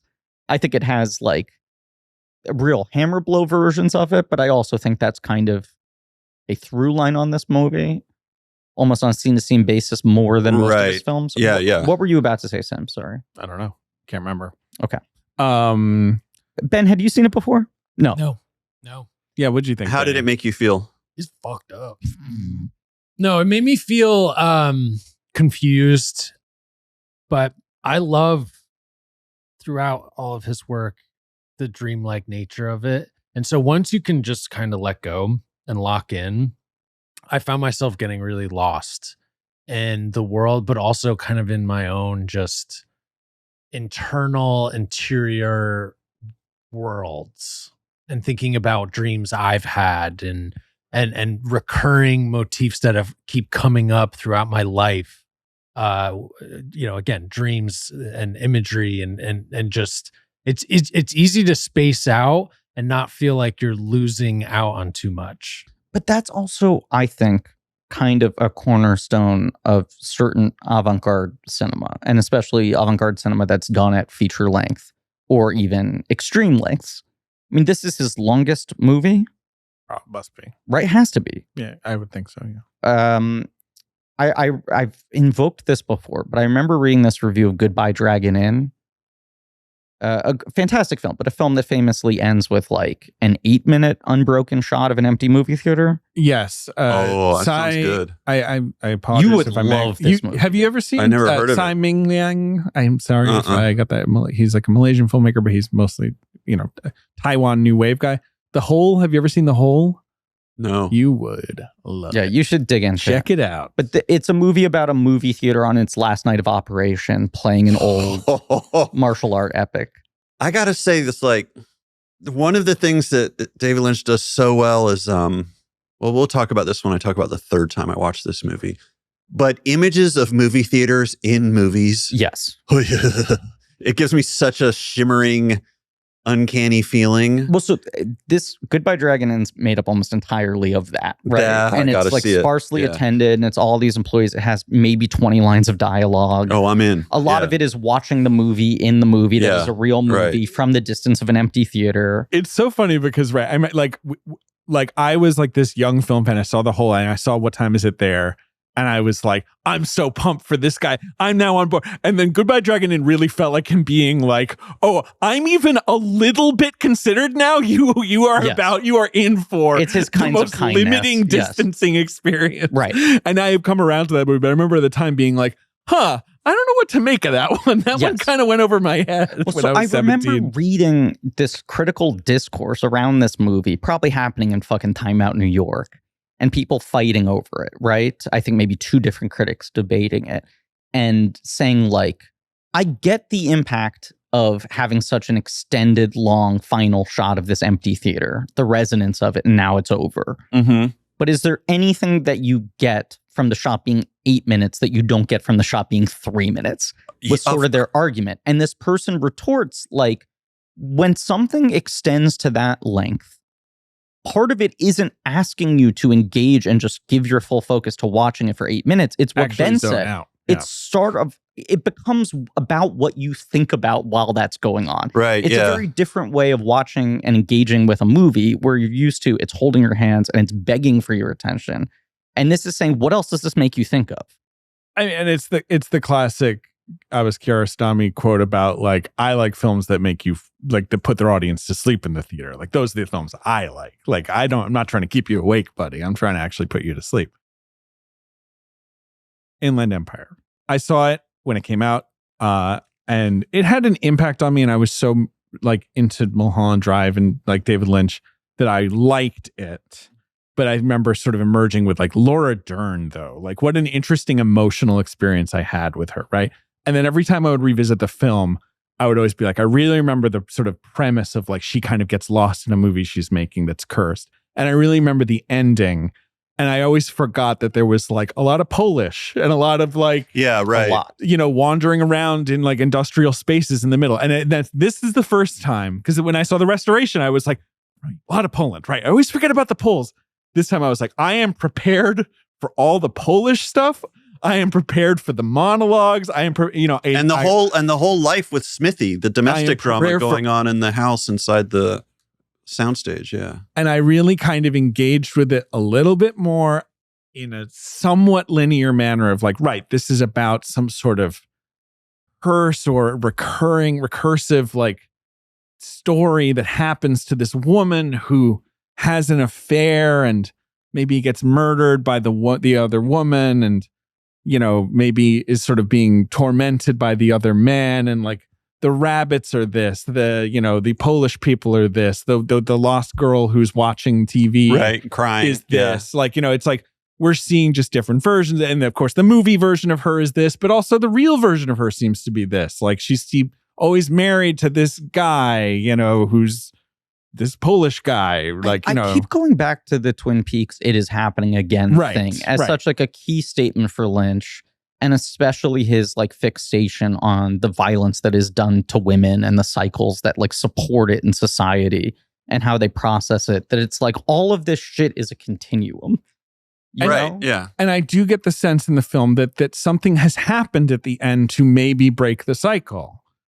That it ends with us. She destroys some sort of monster, like that crazy thing we see at the end. That not just her face, but then the sort of other odd weeping sort of clown face. Right. Yeah. When she shoots the phantom, the hypnotist. And then when we're seeing Grace Zabriskie again, like it feels like, there has been some shift or some. Oh, I think it's definitely a happy ending. Right. This is kind of a happy ending. Yeah.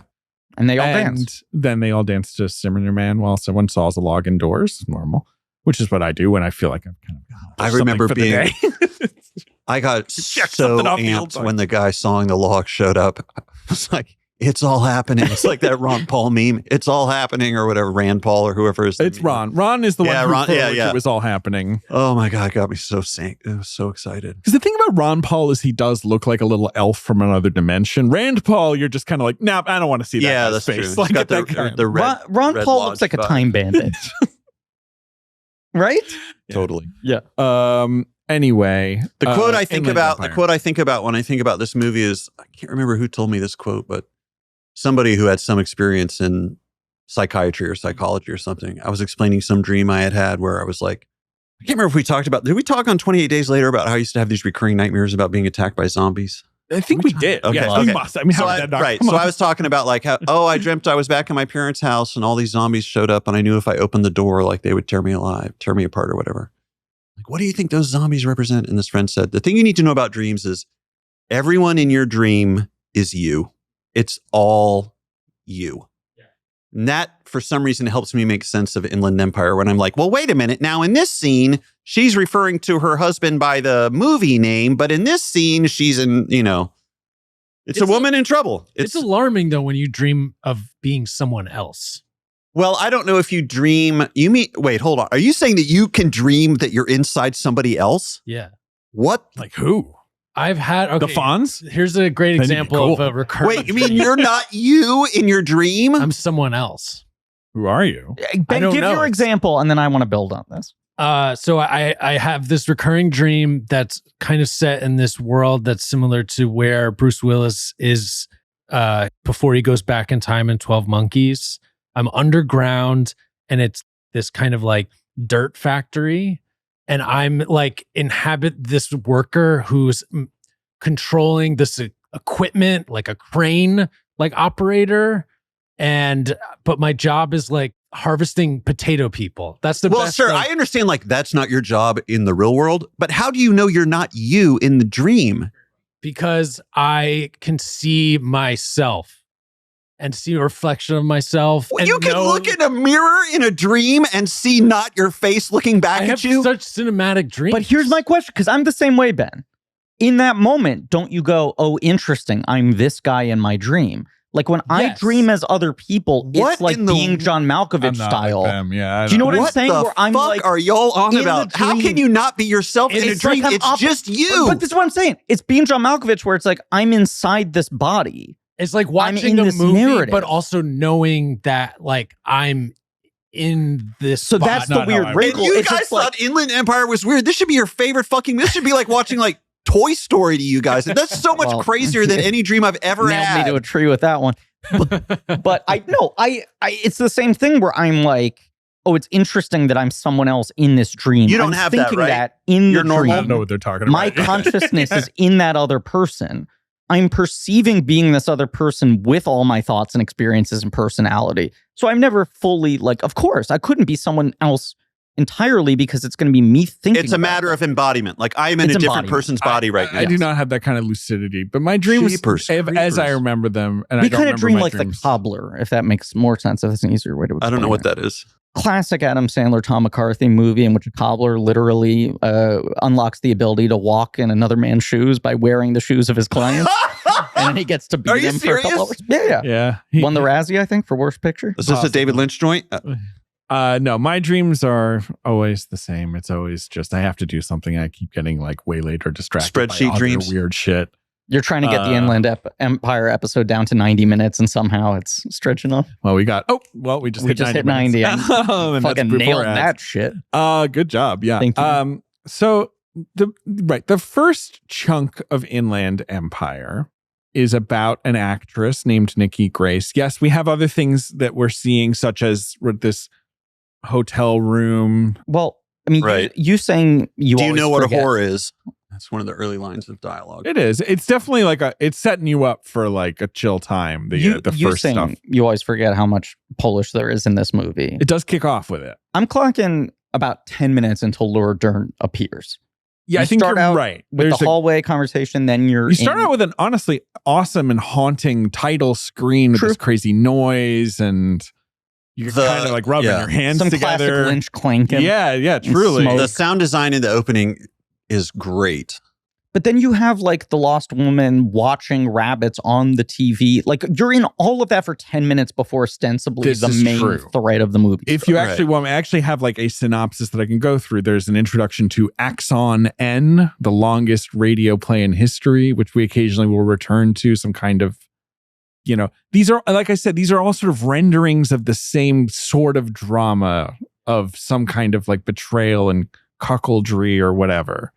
You have this black and white footage of actors blurred out, and this horrible kind of sort of sex worker situation. You have the girl watching rabbits on TV. And the immediate sense that this is her in the aftermath of something traumatic, that she is watching TV in an attempt to process or at least take her mind off of her. Right. But then she's seeing rabbits, but she's also seeing Inland Empire. She's seeing like Grace Zabriskie on the screen a little bit.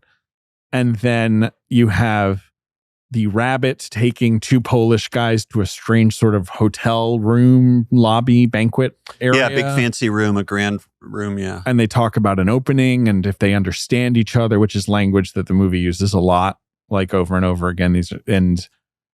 Something's going on there. And then we're with Laura Dern, and I'm like, okay, great. We're like classic Hollywood setup. Movie actress. She's got a new role. Ian Abercrombie as a butler. Like, you're like, I get this. We're dealing in archetypes. She seems to live in some sort of like incredibly like awful mansion. The feng shui in her house is so fucked up. And it's really something. You do kind of get the sense that it's her awe. Husband's vibe or aesthetic, or like she seems to have married some weird old money guy. Yeah, or like, guy who's a tycoon of terrible things or something, right? Yeah. Like he's a fucking shipping magnate. Yeah, it's like, what's your job? He's like, import export, and you're like, oh, right, okay. And it's awful in there, and like the digital photography kind of enhances it, makes it look kind of dark and oppressive, and like there's curtains, and then you see the light coming through, in this like is sharp way. Too. It is, yeah. It's so nails. I mean, like the way people are dressed really like brought me back to that time. But the way that space in particular looks, it looks like what a fancy person thought was like. It must be a real place. Cool and nice and classy, right? This must be someone's house. Well, it's like Queen of Versailles era too. Like I feel like this is when they start filming that movie that is documenting someone ruining their life trying to make a version of a house like this that's 100 times bigger. This has to be a real place. Yeah, right. Yeah, like, they weren't building sets for this fucking movie. It looks like a trashy house in California, though, for sure. Someone who has money but no has taste. No taste. Yep.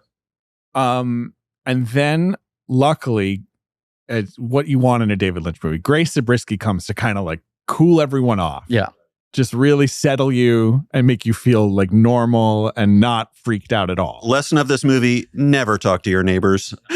Never invite them into your home. I remember watching all neighbors this film like vampires on TV at one point in my room in college with headphones on, and the whole thing when she's just talking about a folktale and put in a Polish accent and brutal murder, like having to turn the TV off, and take a break, That fisheye lens, he's shooting her in a fisheye, and then Laura Dern is in a regular lens, and then eventually he shoots Dern in the fisheye, and then you're like, oh, she's getting sucked into the it's story. about to pop off. Yeah, it's so great. And she does a Lynch trick I really love, which I feel like he's, where she points to the couch, and then we're sort of Laura Dern is on the couch with her friends, and we've moved forward in time. Yes, without any transition, really. Yeah, the couch where she winds up at the end of the movie. Indeed. Yep. Right. Yeah. All the scenes with her and her friends are really funny to me too, because it's like, they are being normal. Yes. Right? It's just they're not in a David Lynch movie. Right. But the aesthetic of it is so impressive that you're like, why am I just seeing them chat? Well, that's so much of what I remember the discourse being around this movie when it came out was like, some people, and looking back, it was more positive than I remembered. People were just like, if you're in on Lynch, this is uncut Lynch. This is the most unbridled Lynch you're ever going to get. We're fucking eating, right? And then the counterpoint was like, I just don't get why it looks so ugly. And this was a thing that was also circling around Michael Mann movies at the time. Spike Lee, anyone who was trying this stuff. Why would you choose to use something that looks worse? And it was part of like Lynch doing these interviews where he said, my beautiful ugly thing, and certainly like Mann talking the same way, where it's like, it frees me up. I used to be someone who obsessed over having the light in exactly the right place and these immaculate frames. But there's something that it just becomes so organic now. And I also think weighs a pound rather than like, well, there's the production advantages.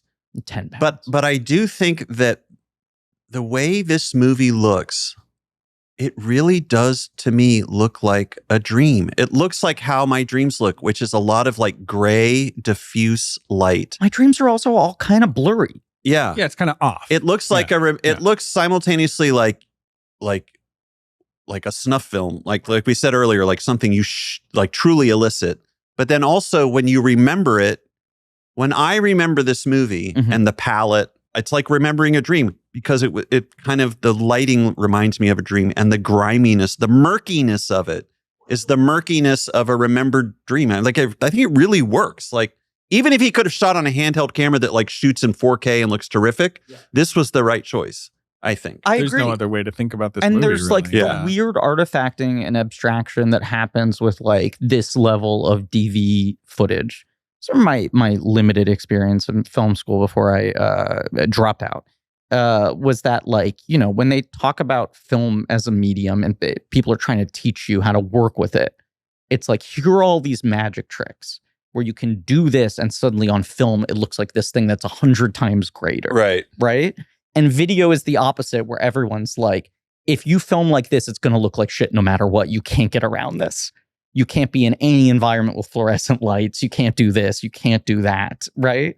Like all these things they try to warn you away from, that he is kind of barreling headfirst into, because how wrong it ends up looking is able to very cheaply conjure the kind of feeling and imagery that he used to have to like slave over. Yeah, it's so evocative. Right. Yeah.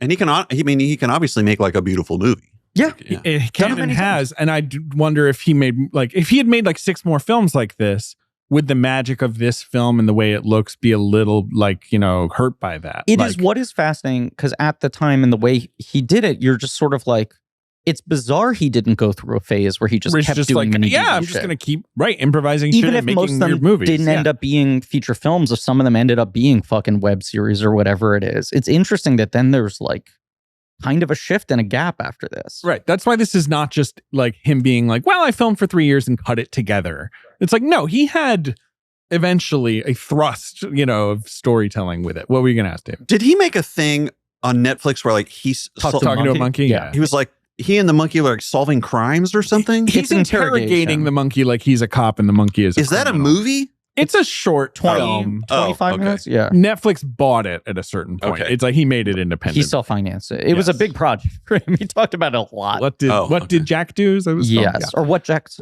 we covered it on our Patreon. Yeah, it's called What Did Jack Do? He's done a lot of stuff like that over the years for his own like website. What Rabbits was, it sounds like. Right. Just like and then some things got incorporated and some things kind of just... And then he occasionally will do things like where Dior is like, can you do a commercial for Dior? And he's like, it's going to be weird. And they're like, great, But as you said, this is the only time he did this when it started to feel like, is this going to be his model moving forward? He's just filming all the time. And whenever he feels like, oh, this might actually be a movie, he'll start shooting more intentionally and cut it together. And instead, this is like an absolute weird one-off experiment and an already weird experimental career. And then we have the sort of film section of the early production section of the movie. She's on stage, at Paramount, on the Paramount lot near where, Is that where yes. that was the filming location? Yes, because David Lynch loves, I think, the scenes, I think it's in Sunset Boulevard, which are set at the Paramount lot, and like has great like admiration for the Paramount lot as this like sort of hallowed old. It's a beautiful classical, movie. Right? Yes, it feels really preserved. And so we meet Kingsley Stewart, Jeremy Irons in like, Irons mode as like the pretentious director. And then Justin Theroux as as Devon, the, sultry star. I don't know if cad. Knew he was in this. Oh, really? And just because, we've been trying to record chronologically, we did, I think Mulholland Drive was actually the most recent Lynch episode we had done before this. When they revealed Justin Theroux sitting in an audition, I think part of my struggle for the first, let's say, hour to hour and a half of this movie was like, Lynch, I'm waiting for you to make the case for why this isn't you just still exploring the same things as Mulholland Drive. Right, because it's Hollywood again. It's a, weird dream tale again. And Theroux's here again. Like, there's a lot of the dynamics feel very similar. But it becomes its own thing. Yeah, you sort of get this sense like there's this thing where they appear on a talk show that's hosted by Diane Ladd and announced by William H. Macy. This sense that like maybe Laura Dern's character Nikki has some sort of scandal in her past, that Justin Theroux's character is someone who always hooks up with his co-stars. There's like a sauciness. Right. And then kind of my favorite scene in the movie is when they're shooting the film, and Harry Dean Stanton there obviously is there. Looking for money. Yes. And wearing a suit and smoking. Right. Sees something. And this is like, one of the things I remember from 2007. Right. Yes. Like it's in the dark, back there.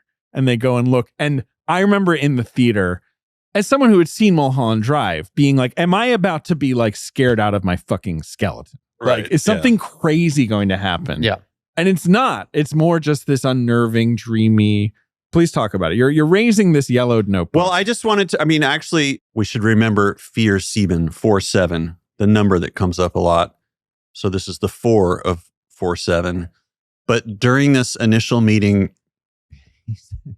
Kingsley says something after Justin Theroux like run off to try to find whatever Harry Dean Stanton pointed at and was like, there's something there, right? Yeah. This line is so scary to me when Kingsley's like, all right, I'm going to tell you guys the truth. We're actually remaking a movie. And then he says, it's this movie. German film. Yeah. Yes. They discovered something inside the story and the leads were murdered. One of my real heebie-jeebie things really gives me the murder, of course, is murder just doesn't haunted. Sit right. I don't like it.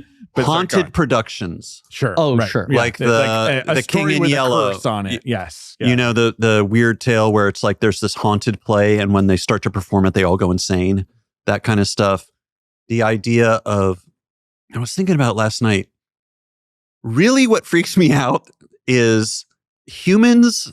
There's something so uncanny about this ancient tradition and art that we all recognize and love. Humans putting on special clothes and pretending they are other humans and acting out a story for people who are watching them in the dark. That is so fucked up and disturbing when you think about it. Like if you take it out of like just the fact we've always done that. Like, what are you talking about? It's totally normal. And so the idea of movie productions or TV productions or theater productions being cursed, where you're in the middle of the production, you uncover something or something is revealed and then it ends in despair, madness, death. That's so freaky to me. Have you seen In the Mouth of Madness? The Carpenter movie? That's basically about a book that makes people mad in that kind of way. See, I need a list of like, I want to have a little film festival where we just watch the classic thing of like, is this actually about me? Am I in it? Like This is my fucking read on the movie, that it's this thing of like, what is acting? Is it convincing yourself you are that person? Is it thinking a lot about that? Is it researching the things around it? You know, like that's part of what is being conjured here. How are you able to bring emotions out of nothing? Right. Are you taking from actual emotions somewhere else in your life? Are you just empathizing and relating to the thing? What I find interesting about that scene is it ends up getting to this curse, right? There is a severity to which the tone in which Jeremy Irons, who is an actor who is capable of great severity, who can deliver anything with like a sense of grave importance that makes you sit up, right, in discomfort if that's what's being asked of him. Where he reveals like this is actually based on an older Polish film. And Laura Dern's response to that is as if he's already revealed that there was a curse and a murder, right? Like she's like, you told us this was an original text. Right. It's like the real Hollywood IP reaction. You told us this wasn't based on anything. Right. Yeah. Where I like sat forward in my seat and went like, wait, what just happened in this scene? Why is her response so extreme?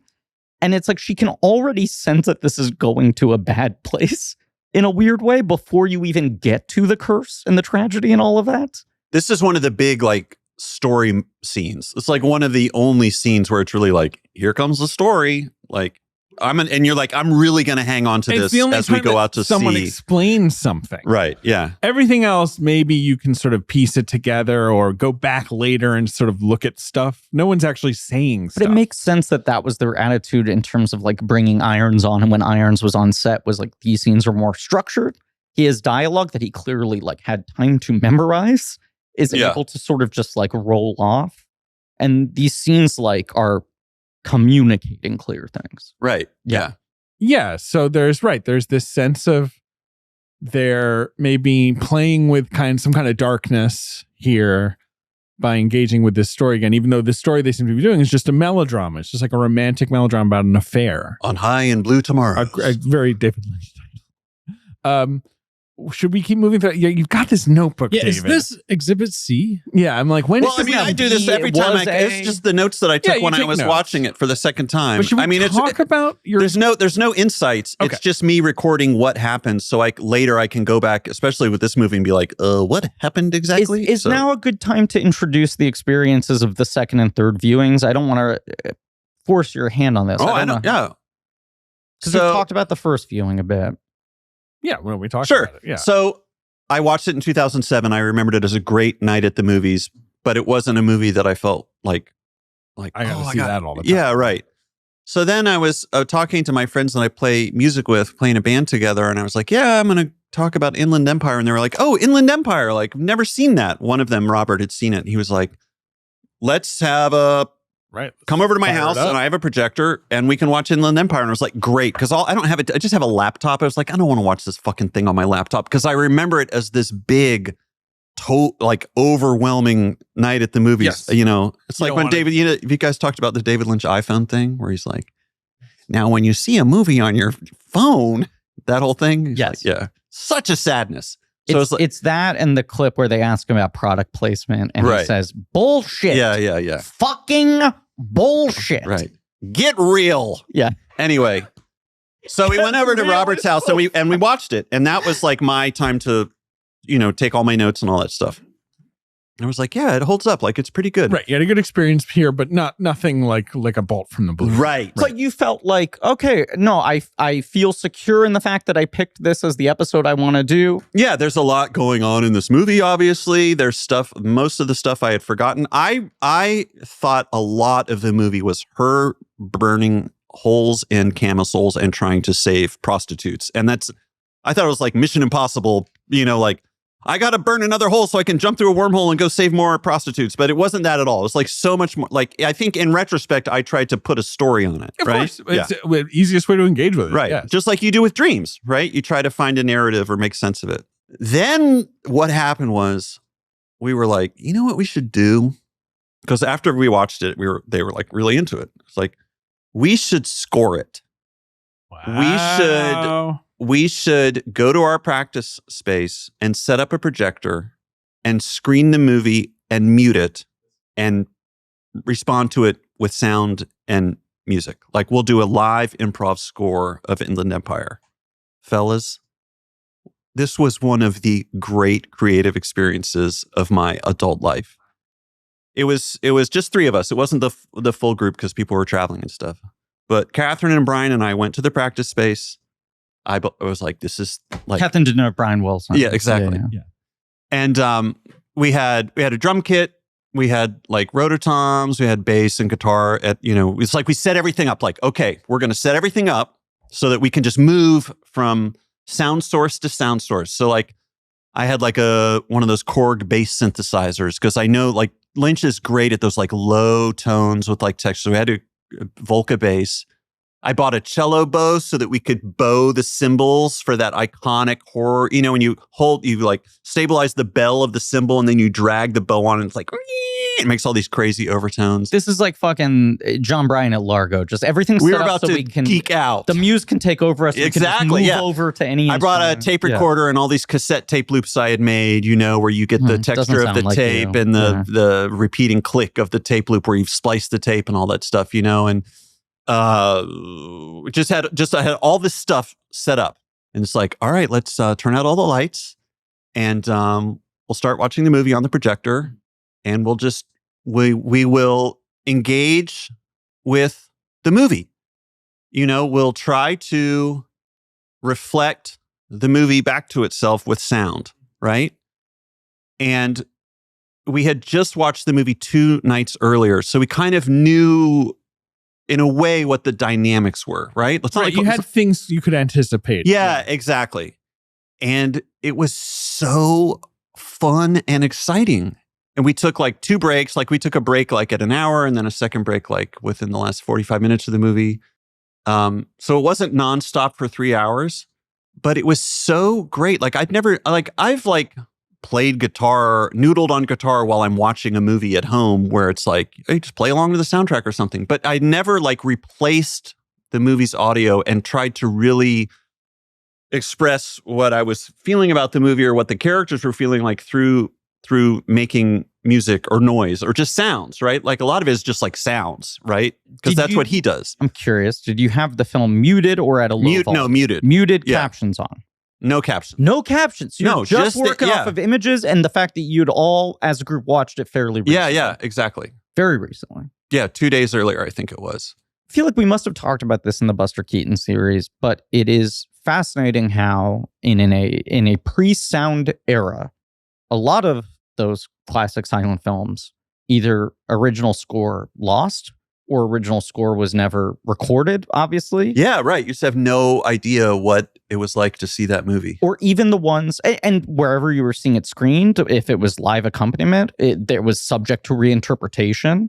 But also even the ones that do have a quote-unquote definitive score, there are so many people today who write new scores for them. Right. And depending on what release of a Buster Keaton film you get from which disc manufacturer label, it'll have 2 or 3 different scores. And you're like, this fundamentally alters the movie. It's fucked up when you watch. We all think Buster about Keaton with the right. Bond You're like, thing, well, Sherlock Jr. is a definitive film. We all can talk about that and have the same experience. And it's like, no, are you watching the fucking the Cohen Media Group disc? Are you watching the Kino Lorber disc? Are you seeing it projected with live accompaniment? And we think about film being such a finite, fixed thing. And the director's intent, you're seeing everything as they wanted it. When for the first couple decades, it was just no, there's this whole big component that is one of the most emotional components of film storytelling. Absolutely. Yeah. That is very individual experience based. One of the reasons I think it worked so well and was so exciting was because this movie does, as a movie, have a lot of obvious it was improvised, right? And it's so fluid and so open. I mean, he would write things and give them to people on the day, but a lot of it is It's just him capturing behavior. So improvising back to it felt really appropriate. I love it. Yeah. It felt like... did you record this? I was just going to ask. We recorded it, but stupidly, I didn't set the levels on the Zoom recorder before we recorded it. It was really loud, so it's all blown out and compressed. It doesn't sound... I mean, it's kind of perfect actually for the movie. Yeah, it's that does sound like the right well, vibe. we got one thing right. It sounds like shit. Yeah. Just like Inland Empire. I don't know. You should just do something with that. You should. The way it ended was Well, we'll talk about that when we talk about the ending. Okay. Because we ended it in a way where I had almost like a genuinely new experience. It was awesome. It's always fun having David on the show. It's always a treat. So I mean myself, by the way. I'm talking about having me on the show. Yeah, we don't have you on often enough. So after all of the things we were just talking about, we have this sort of interlude with Julia Ormond as a character called Doris. Yeah. Who's talking to a police person, and she has a screwdriver inside of her stomach. It is destabilizing anytime a quote unquote like a known established actor shows up in this film, and you're Who like, is she? She looks familiar. She was great actor. Is a great actor, but is sadly kind of like largely known as this incredible example of like the star making machine, where she was in Legends of the Fall, right? That was her big early Hollywood movie. And then it was like everyone in Hollywood decided she was the one, and they cast her in the Audrey Hepburn role in the remake of Sabrina. And there was this New York Times article about the making of a star that's like, Julia Ormond's been going through the conveyor belt for the last year and a half. Everyone has anointed her. Everyone's now weighing in on what her haircut should be in her dress. And this is the moment that she's going to become an A-lister. And then that movie does not connect. Is despised, I would say. Yeah. And kind of a classic, like, what do you think you're doing remaking Sabrina in the first place? And stop cramming her down our throat.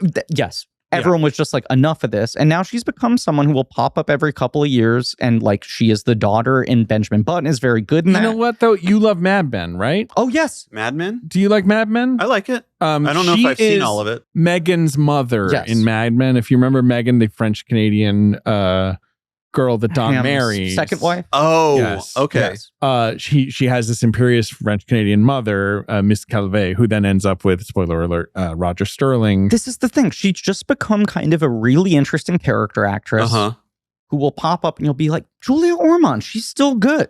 Got it. She never stopped working, but there are these two phases of all this energy around her for her throttling. And then on the other side of it, her throttling way down and being like, I'll just show up and play with David Lynch. Do you know who I thought she was?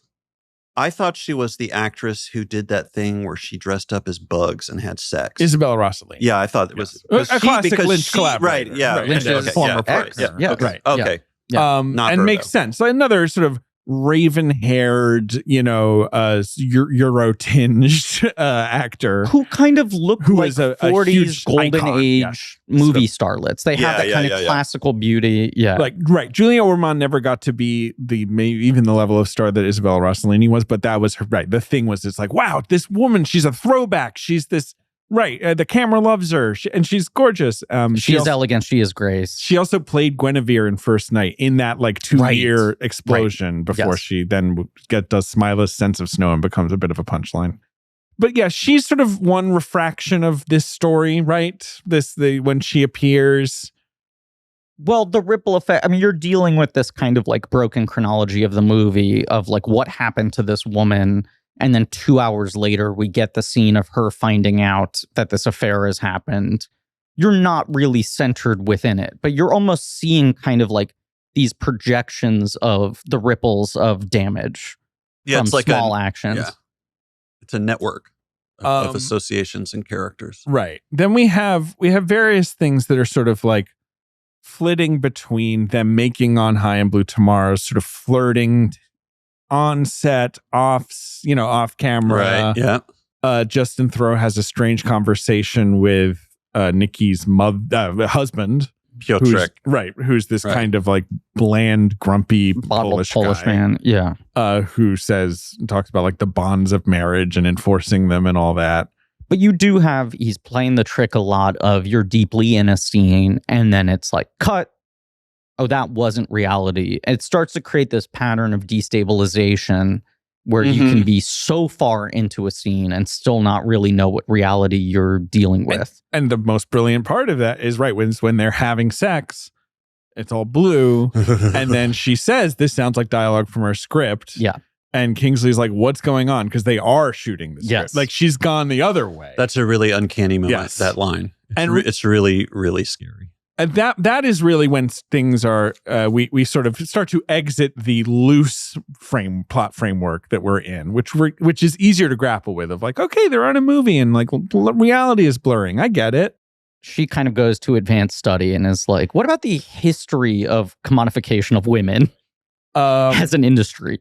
that's when she is basically just like completely immersed and, ends up basically going into the movie. I don't know how else to describe it.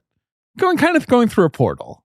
How would you describe it, David? Like, this is when, with the grocery bag, when she sees Axon and she walks in, and now she is the person that Harry Dean Stanton saw and you during have the table read. Justin Thoreau like pressing his head up against the window. Right, and he can't see her, and now she is in what we thought was a prop house and is now a new reality. She's in an actual house, and the reverse is like when she looks out the window, like there's a yard out there. Yeah. And then it's like, yeah. And now through it's the like, looking glass. Like, right, I guess the closest way to understand it is she is inside the film in some sort of way, right? Yes.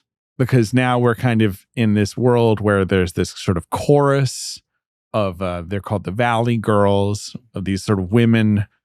Are they like representations of her feelings? Are they kind of like an external force that's trying to help her? Or one of them is Jordan Ladd, right? I think so. I can tell Laura you. Dern's cousin? Sure. Oh. Yeah, Jordan Ladd, Taryn Westbrook, Kristen Kerr. There's a bunch of them.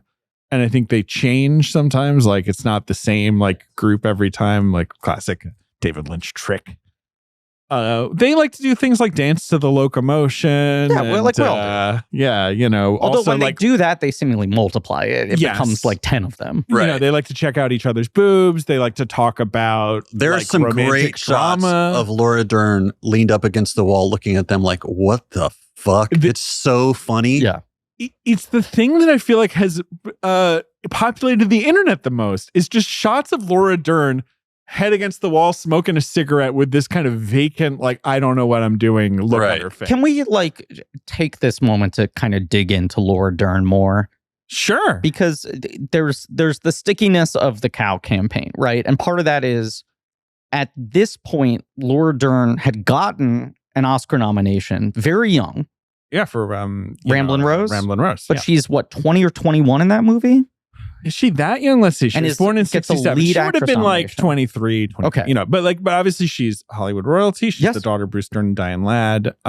She's very young when she's in Jurassic. She kind of has this like crazy arc. Oh my God, from the 80s she was into in the Jurassic 90s. Park. Yes, but like before, that's the thing. She was in like the highest grossing movie as the female lead. Before Rambling Rose, she has quite a long come up. Like it's like Fabulous Stains. Fabulous Stains, Teachers, which she's one of the students in. Mask, obviously, she's like fairly significant part in that. I think she's the best performance. I might agree. She's good in that. And then Smooth Talk, which was like that's her breakthrough. Right. This breakthrough, which is this early Sundance 80s breakout film, which is good. Recommend people seeing. And then of course Blue Velvet is, oh right, the girlfriend first experience with Lynch. But and then talks about Wild at Heart and Rambling both Rose. of her parents, very famous established actors, right?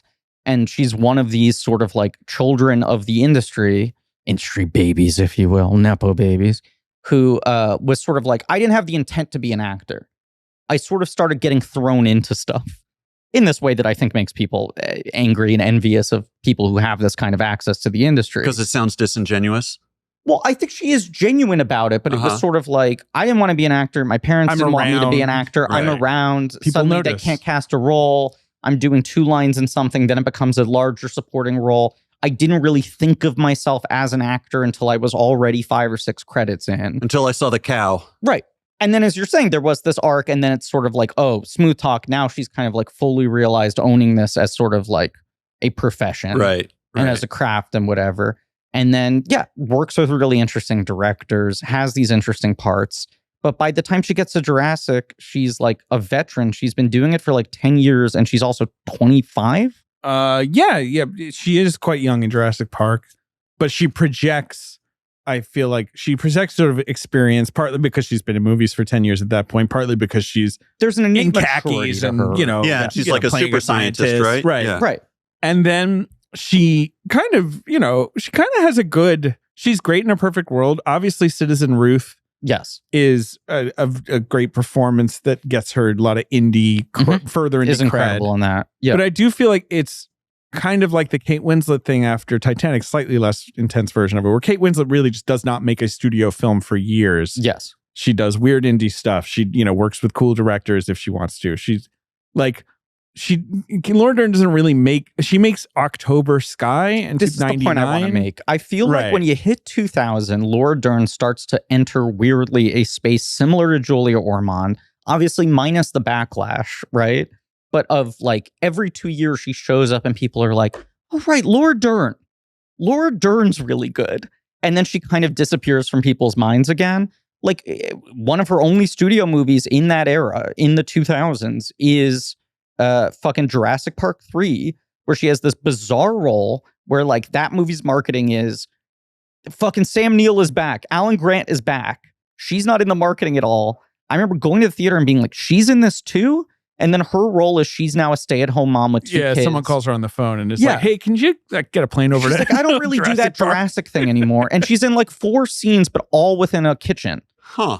And yeah, then she'll like pop up in things and be good. When We Don't Live Here Anymore comes out, a movie that had a lot of Sundance buzz and people were like, this performance is incredible. David Denby writes this very horny review that says she's maybe the best American actress. And then it's like, she kind of dissipates again. This movie felt like this sort of monument built to like, take Laura Dern seriously. We need to stop taking her for granted. And it works in some ways. And then she continues on this other path. And then I feel like it took another 5 or 6 years before. It's 5 years. I think it's starting with Wild, really. No. I think it starts with Enlightened. It's like, oh, you're right. It's like she does this and then, she continues on the path. I think that she largely chooses for herself if she does stuff if she wants to, and it's often odd little indie movies or whatever. And then she does the HBO show Enlightened, which is not a hit. I mean, in the middle, she did play Katherine Harris in Recount, which is kind of the other kind of Laura Dern thing. Like Laura Dern can give you really big, sassy acting if you want it, right? She can do other stuff too, but she can play like a big sort of goofy part. She's in Mike White's You're the Dog, where she goes pretty big, but she's incredible in that. And I remember that being experience for me of being like, where has Laura Dern been? Why isn't everyone using her all the time? He writes Enlightened for her off of that. Did you ever see Enlightened? I think you'd love it. I did. That's where she working in an office and she wants to organize or get political and she's just like annoying the shit out of everybody. And it was 2 seasons of people being like, why aren't people watching Enlightened? Yeah. Why isn't this winning Emmys? And it never really kind of invented the half-hour dramedy that that's everywhere. Yeah, I think you're right. Where people are like, I don't get it. It's not that long, but it made me feel sad too. Right. But it is kind of funny, but also like, I'm really moved. What's going on here, right? Then off of that, Wild is one of those famously short amount of screen time versus nomination performances where she's just kind of undeniable in 3 flashback scenes. And it feels like everyone going like, right, we should celebrate every single time she acts. What is Wild?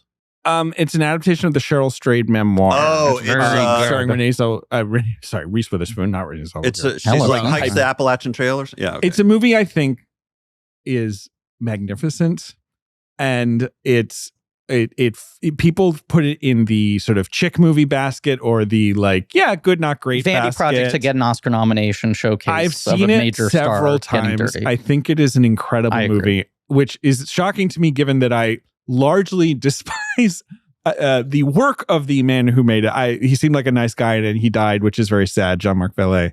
But who then does Big Little Lies, which she's also in. Like the best show. This web of collaborators right. who are going like, I need to build more shit for Laura Dern. Right. Yeah. But yeah. Wild, she's Reese Witherspoon's dead mother, and I think she truly has like 7 minutes of screen time. It's very brief. She's this luminous. Her mother is gone at this point, but she's this luminous presence in her memory. It's like 3 and flashbacks. It's perfect Laura Dern, just like she's like a fucking planet. She's undeniable. But that's the thing. Everyone leaned in and were like, we have to nominate this, right? I know it feels insane because she's not in it very much.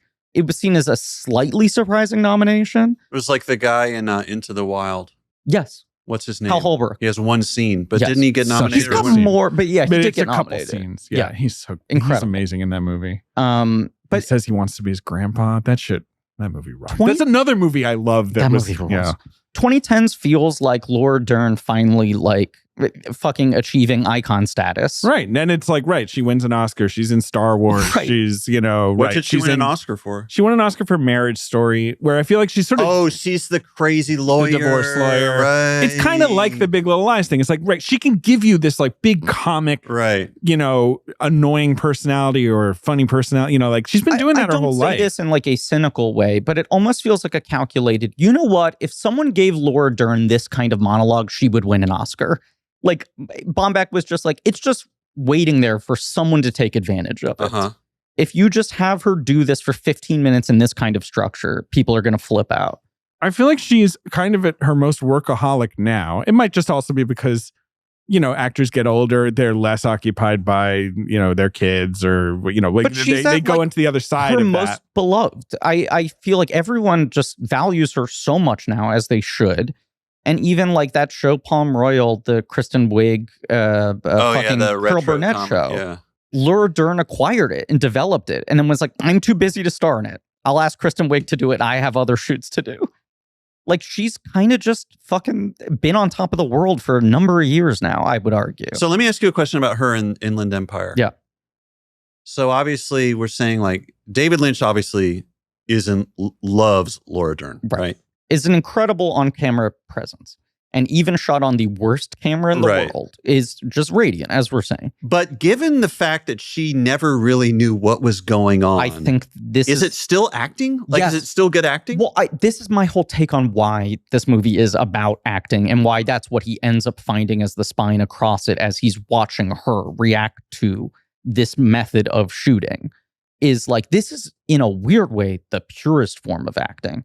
But also, how many people on earth can do this?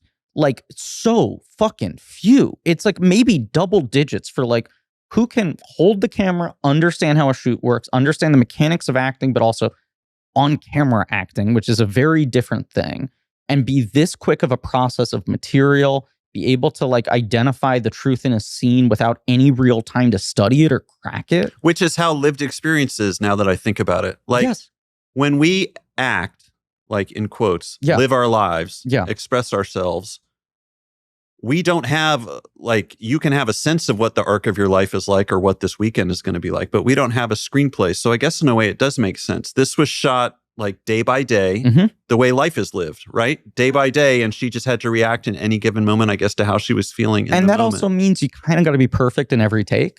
Right. Yeah. Right. Because it's like, it's interesting. There's no sense of intentionality or like strategy she can apply to how she constructs this performance. It's like in the way people saying that like acting is reacting and just being present, responding to your scene partner. It's like that's what she's doing with David Lynch. Right. He's her scene partner. Right. Yeah, she's reacting to what he's giving her. And I think he's just going every day. It's why he fucking rented a cow, where he's like, I've watched the mechanics of this woman working. I give her nothing. And suddenly she gives you something that like most actresses would spend 4 months studying to crack that monologue. Like, how is she capable of this? And also is one of these people who is not, by all accounts, precious about her process, is not a method actor, quote unquote, any way we think of, right? It's just like, I don't know. I just sort of feel it and I get there. So you like this performance? I think it's incredible. Right. I think it's stunning. I think she's one of the best actors alive. And I think she can be so entertaining, which now she gets a lot of credit for, that sometimes the like actual grit of the depth she can go to if she wants to, she doesn't often do this sort of torrid, tortured shit. Right. Is taken a little for granted, I think. I know I keep saying this over and over again. But I think this film is so fascinating in her arc. And much like Mulholland Drive, there is this feeling in both cases of these narratives of these women who are just like, I am waiting for the opportunity to show everyone what I have in me, which is most struggling actors, is this feeling of like, I've got all this shit bottled in me. I got these feelings I need to get out of my system, and someone just needs to give me the space for catharsis. You're talking about the characters in the movies or the actual working actors who are collaborating with David Lynch? The characters in the movie, I think. Like when Naomi Watts has that incredible audition scene. Naomi Watts is interesting because it's a complete overlap of she, the actress, is feeling the exact same thing the character's feeling. This is her chance. Laura Dern, I don't think is feeling that. Laura Dern is like, this is a fun experience of working with my buddy David. Yeah, we're working on a little project together. Right. But what she's playing is someone who it does feel like in the immediate pressure of, I got this big audition. It's like, is this a chance for something different for me? Yeah. Maybe it's not the Naomi Watts, I'm unknown and this is going to make me immediately a star. But it's like, is there a thing inside of me I haven't gotten out yet? Mm-hmm. And you know, he's like these two movies back to back with some years in between. Both of them had very bizarre processes to getting to the finish line, are both sort of about this, like, this sense of desperation of like, if you really have something you want to say in an industry that is kind of like inherently ugly, evil, feeds on that desperation, feels lecherous and predatory. Even just every cut to like Harry Dean Stanton's face is like, is this guy a problem? They're constantly just being some guy in a suit watching you and nodding approvingly or like frowning like the Sphinx. And then hitting you up for money. Right. And then she's like spiraling into despair. But I also feel like there's this sense of like, this is a different take of it, but it's like, you have this melodrama they're making. It's like, what if we keep tunneling down into a story? Does it always come back to some sort of folktale that is like, once there was a child and he went into the world and then there was evil. He saw his reflection. Isn't that what it is? He saw his reflection and evil followed him into the world. And you're like, right. If we just sort of like keep dissembling and iterating, right, over and over on some like, oh, I've written this melodrama and it's you know, indicative of this and it's a reference to that. And it's like, right. But at the end of it all, of the big tunnel, it's like we've been telling the longest story forever. And the story is just like there's evil in the world or a person transgressed against something. The Twin Peaks stuff. Yeah. Which is also interesting when so much of Lynch's work is I'm starting with like a well-worn, proven American genre staple and going into those cliches and then starting to pull them apart, reconstruct them. But I'm starting with a very basic noir setup or whatever it is. A woman in trouble. Right. He's like, the film's about a woman in trouble. And you're like, yes, sure it is. Laura Dern is in trouble. Right. But then also the film starts with a person, a woman we don't know the name of or really anything about in a hotel room who's clearly in trouble. Right. Yeah. And then we're seeing this snowy Polish street suddenly or whatever. And like, you know, we're seeing the valley. I don't know. Like there's just lots of versions of the same thing happening in different reflections. And that's what the movie's about to me. Who's the wide-eyed actor? I think he's a Polish actor who plays, I think, her husband. Sure. At times. Yeah. Okay. Yeah. Like when she is sort of inhabiting the working class version of her when they're in the little character. house and they're having their domestic thing. Yeah. Right. That's but Smithy. he's also, it's this, right. It's That's the same guy act- who's that's the fancy Polish guy. It's the right. same actor who is her husband in real life. He's just opening his eyes much wider. Yeah. Right. He is really striking, but scary. He's a scary presence. Yeah. There's some intense presences in this movie. There are some mugs. Yeah. There's some mugs. There's some mugs up in this one. Yeah, for sure. Because the thing is, I'm also looking up, and you know, we've been at it. Yeah. Are we going to get through it? We are, because at this point there's less. Now it's mostly Story. vibes. Like Right. you don't Yeah. have to worry about like, oh, Like, we forgot the she car ends chase up- where they realized that the diamond was actually in the right. I'll tell you the shot that blew my mind. It's when he does the slow camera pan away from Laura Dern that within the shot transitions to Poland in the early 1900s. That's dope. And also the match fade between the guys in Poland at the table who reposition themselves so that they're synced up with the rabbits. That scene is awesome. But I feel like that time travel shot, basically the movie entering a portal again, right? Is the kind of thing I have seen so many, like, I don't know, The Walk or Gangs of New York does a version of it at the end where it's like, we're staying in this location but traveling through time. And now I'm used to so many versions of this shot that are like big showcase of CGI. Skyscrapers get built. Right, or falling down or whatever it is. Yeah. And this is just truly, he's on her face. The camera is clearly on a tripod. It swivels. And as it swivels, the color pulls out of the image. It goes to sepia. And then you see like a horse-drawn carriage. Yeah. And then on the other side of the camera, when it lands, here are women dressed in period clothing. And you're like, oh, I guess we traveled through time. It's so simple. It's a good call. You're making me want to rewatch it. It is very cool. And I do think, like you said, he does get so much out of it. It's so freaky being there. Yeah. The landscape is so cool. And can I throw out my quick? Yes. So I was talking to someone, a native of Warsaw, when I was there, and I was like in the downtown area, and I was like, I find it so relaxing here. I'm used to cities like living in New York, where it's this tightly compressed grid and everyone's crammed in and everyone's rushing. And here, like, the streets are so wide, the sidewalks are so wide, everything feels so open. Why aren't all cities built like this? And she was like, well, they built it like this for the rallies. And I was like, that's why this place is sad. Like, there's just shit like that. Yeah. Where anything you can point at where you're like, there's an interesting vibe to no cities laid out like this. And you're like, that's the thing they destroyed. We built it this way because of this. That's the last vestige. It's the only building that didn't get burned down. Right. And I just think there's something he's tapping into of that cultural identity. I just feel like, in my experience, the people of Poland just carry that shit with them. It just feels deep in there.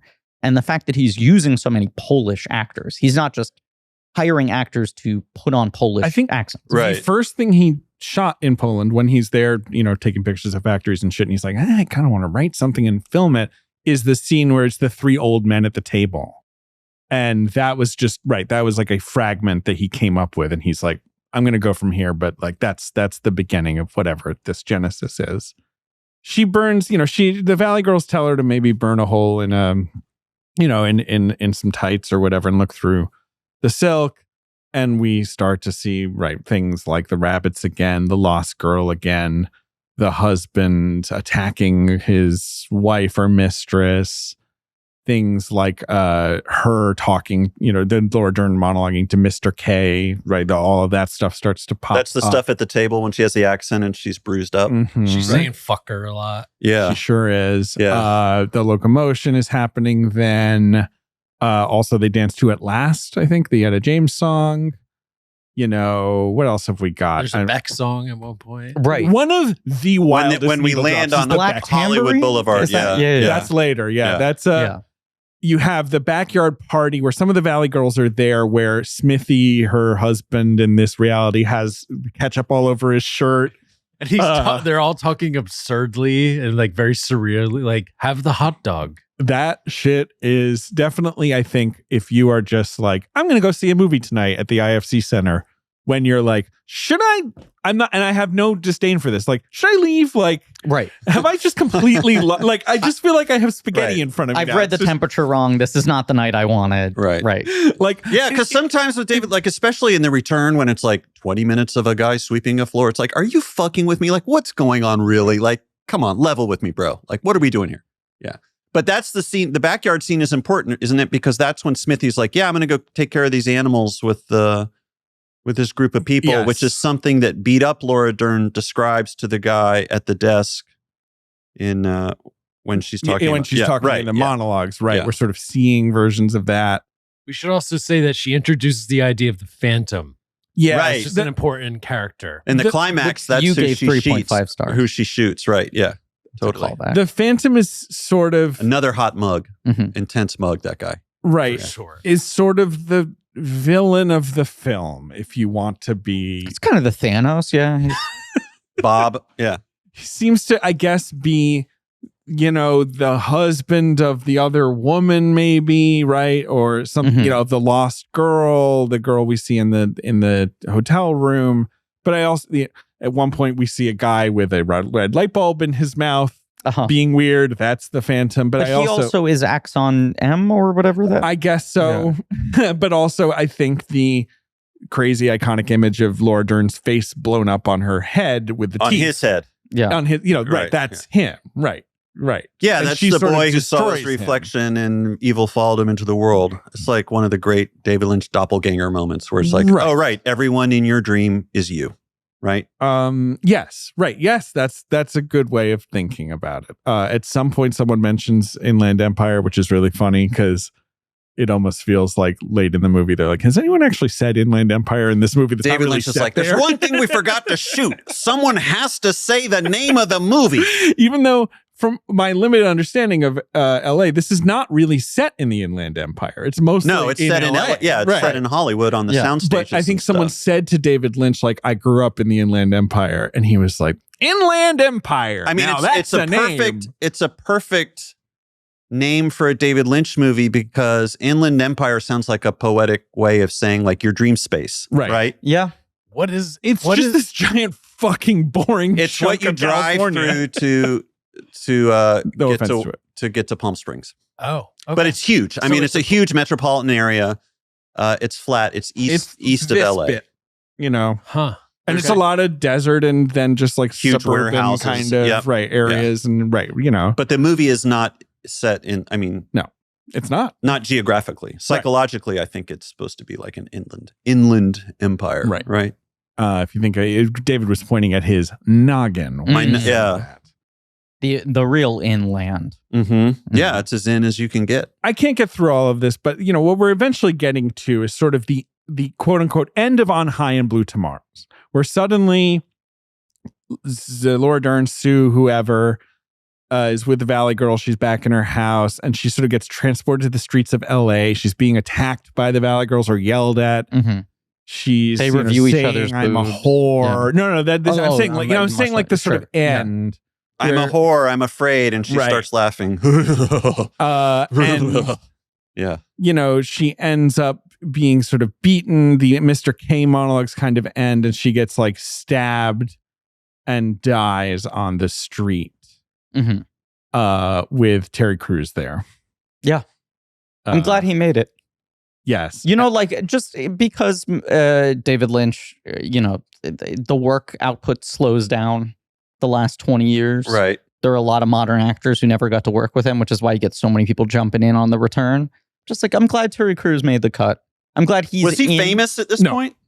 He's a former football player. But he had done like White Chicks and Friday After Next. Isn't he in Idiocracy? When was Idiocracy? That's true. He probably done Idiocracy. Did, I think, narrowly escape into 4 theaters this same year. 2006, wow. yeah. Right. But he's basically... Everybody Hates Chris started the year before. He's a growing kind of comedy character actor.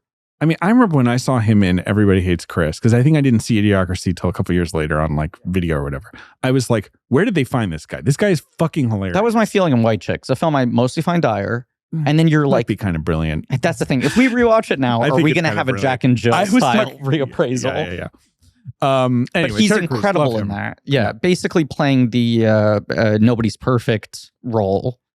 Anyway, yeah, Terry Crews is in there. Yeah, there are these 3 street people, is what they're called in the credits. One of them played by the actress, maybe sort of singer, called Nay, who is later in Twin Peaks: The Return, gives this incredibly long monologue about a friend of hers that is very compelling, but completely inscrutable, at least. About Nico, her friend who you On the assume bus is like to a Pomona. sex worker or something. And then something very bracing and it's really notable. Awful physical description. When she says, she has a hole in her vagina that goes into her intestine. And it's like this really grounding, horrifying moment where you realize, like, for all of David Lynch's love of his female characters and all the violence that happens to them throughout so many of his movies, and just how awful men can be to women. And then but it also so often feels allegorical in a way, as graphic as the visuals can be. But something about this line of dialogue is just like, oh, right, this is what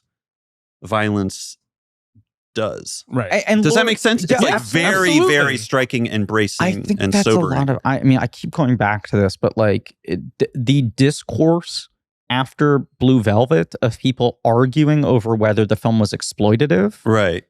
I think in every film after that, when he wants to deal with violence against women as a subject, he really feels a responsibility to be like, I'm not dealing with this as a plot point. Right. I actually need to engage with the effects of this. Right. You know, like and part of it is, I think, him genuinely trying to, and this is so much what Twin Peaks is about, wrap his head around, like, how can this level of evil exist? How can people perpetuate this level of harm? you know, and how do people survive that? I think that's the other side of it. That's the big part of it. Yeah. Right. How do people go on from this sort of thing? And that whole monologue is being delivered to Laura Dern, who is then off camera. You're not sort of cutting back to her reaction shots. Just the actor. There's almost like 5 consecutive minutes where you're holding on her and almost forgetting Laura Dern is there. And she's been stabbed at this point already. Yeah, she's bleeding to death. Bleeding out on the street. Right. And this, like, the film reaches like such a pinnacle of discomfort. And what you're saying, that sort of like absolutely barren, hollow despair. And then you see the fucking seat of a camera crane and Jeremy Irons calling cut and doing the fucking picture wrap applause. Right. It is so destabilizing to have the rug pulled out from under you and be like, yep, movies. Right. Acting. Yeah. Right. Which is, of course, what you're fucking watching. And you would think for a lot of directors, they'd be like, they would end there and be like, of course. Good enough. It was all a movie. Instead, the film continues for a while. Laura Dern does not speak again in the film. She's like in a strange fugue state for the rest of the movie. It's clear that me saying it's clear right now. It's was patently obvious that what actually happens is it feels like whatever recursive kind of like dream she was locked in, she has exited to some extent. You read it as, okay, we are back.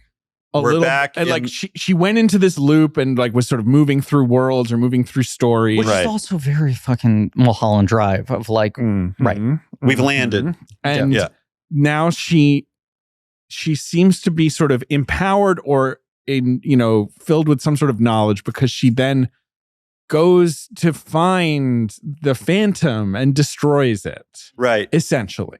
Yep. Like we're watching her. She goes into this movie theater, right? And then this whole sequence is so awesome. Sees herself on the screen. It is incredibly awesome. This is right. The point at which if you did make it through the middle chunk of the movie, you're kind of like, I don't know what's going on, but I am so transfixed. You also in this section get, am I wrong, the lost woman back in the hotel room now, instead of watching rabbits, watching the movie we've been watching. Yeah. And then Laura Dern comes in and kisses her, and that sends the lost girl or lost woman back into the house, which is for me, and reunites with her husband and the son. A key part of my reading, which is like, why do this? Why pursue this? Why, almost like what you were saying about like this weird tradition of dressing up and entertaining strangers in the dark. Like, why make a fucking movie? Why try to act? Is like in that instant, a woman sitting on a bed in a hotel room after a bad experience, flipping through channels, lands on something that for 45 seconds helps her process her shit. Which isn't to say that art is therapy for others, but that it's about finding things that you can actually connect with in some way.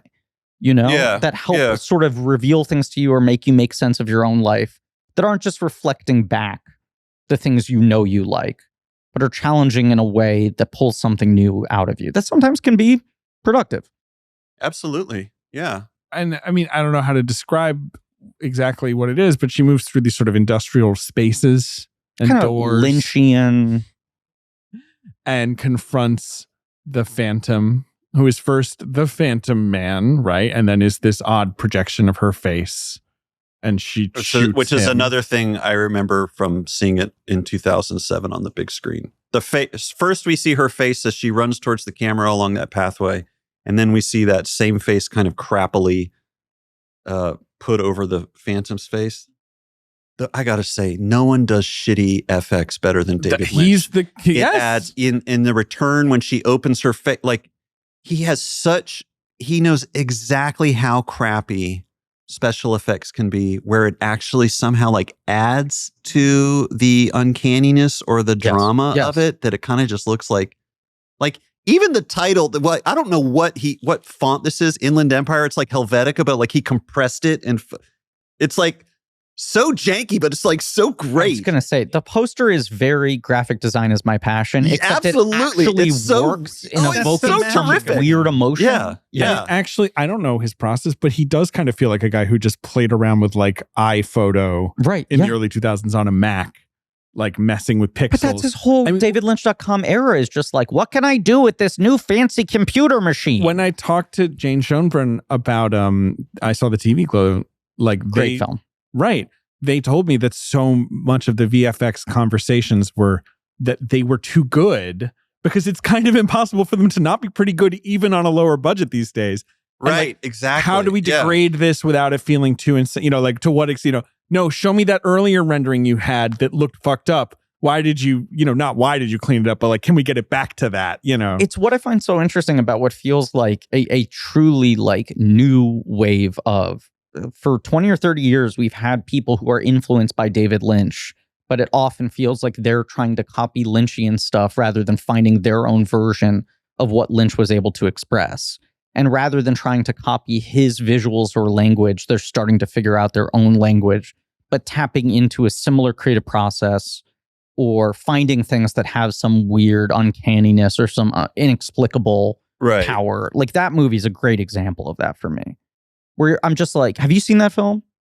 I saw the TV Glow. You'd like it, I think. I think you would. It's really depressing, isn't it? It's about two kids bonding over. I don't think you would really find it super depressing. Oh, it's got some of the absolute hollowed out shit. Right. There's a melancholy to upsetting to disintegrating. I can't get hollowed out too often, but the next time I'm due for a hollowing, when you're in I'll check it out. Yeah. And so after destroying the Phantom, we wind towards the end. Seems like the lost girl is freed. Like it feels like the rabbit. Nikki goes to the rabbit's house. 4-7. She goes through the door and is in their place. And she's, like you say, ends up back on the couch, smiling, wearing a gown, and then we have a lovely dancing scene. Laura Herring is there. Natasha Kinski is there. Yeah, my man, Song the Log. Twin Peaks shout out. A lot of anyway, it's really good, and people exit being like, that was great and I loved it. I don't know. So let me opened to $24 million, right? Number one at the box office. Let me tell you what happened. My experience of the end of the movie, watching it for the third time when we were playing along to it. Something really interesting happened. So at this point, we've been engaging with the movie for 2 hours and 45 minutes, and now we reach this final sequence, which is. Now it is so explicitly David Lynch dealing with some of his favorite themes, which is people watching other people through the radiator, through the closet door, on screens, on TV screens. And now Laura Dern is like watching herself. She sees a snippet of the movie she was in. Then she sees herself. Then she goes up the stairs. All this crazy stuff is happening. Right. So we're playing, making noises and sounds, all this stuff, playing music. I remember that the music in the actual film is like a ballad. It's like a really melodramatic, beautiful, traditional song, right? That he probably co-wrote with somebody. So I had this little tape loop of some old snippet of a symphony or something. It's like orchestral strings, but it's just a little loop. It's 2 seconds or something. So it's just looping and looping with a echo pedal, making it get bigger and bigger and more abstract. And it's we're reaching this climax and drummer's going crazy on the cymbals and everything as we're watching Laura Dern watching herself. And it's we know everything is wrapping up because we watched the movie. We know where it's headed. It's headed to this resolution. Mm-hmm. A really great accident happened, which is that we stopped playing too soon. We stopped playing before the end of the movie so that final shot of Laura Dern in her blue dress, sitting on the sofa, looking at us, you're hearing this echo fade away and the cymbals fade away. And then we just kind of because we're facing the screen, we've been facing the screen the whole time. We kind of just sat in silence and looked at Laura Dern looking at us. And I got goosebumps. It was a really great moment because it was so, and also just thinking about I've fucking watched Eraserhead 34 years ago. David Lynch has been I'm not a completist. Sure. I'm not a super fan, but it's this guy has been a part of my adult life and a certain part of my sensibility my whole life. And now we've just engaged with this movie in a way that I've never engaged with the movie before. This movie is could be the last movie made by a guy who is so into the porousness between dreams and realities and self and doppelganger and all these things and screens and watching and being watched. And now it's this thing has ended and we're just looking at Laura Dern and she's looking at us as if it had been an honest collaboration. The spirit of this movie, the fact that he's so freaking creative, there are a lot of great auteurs and great directors, like Paul Thomas Anderson isn't pointing a stick at a painting with a ball attached, trying to figure out if the painting is done. You know, like this is a true artist. Yes. This guy is a true artist. He has tunneled into another dimension in a way and you it was cannot. so and it has had a monastic almost commitment to the idea of what it means to be an artist as a way of life. Not just I make art, but like this is my primary identity. Yeah, totally. And there was something so cool and uncanny, but like in a happy way, to be facing Laura Dern as if we had all just finished. Like, we did it. We're back. Laura Dern is back on her sofa. A woman in trouble can relax for a fucking minute. We've all finished a hot yoga class. And our ears are ringing like we were. Yeah, exactly. Yeah, it's like that kind of feeling. Yeah. And just sitting in silence because we had muted the movie and just looking at Laura Dern. And it was almost like, because so much of David Lynch is about these, portals, openings, passages, keys.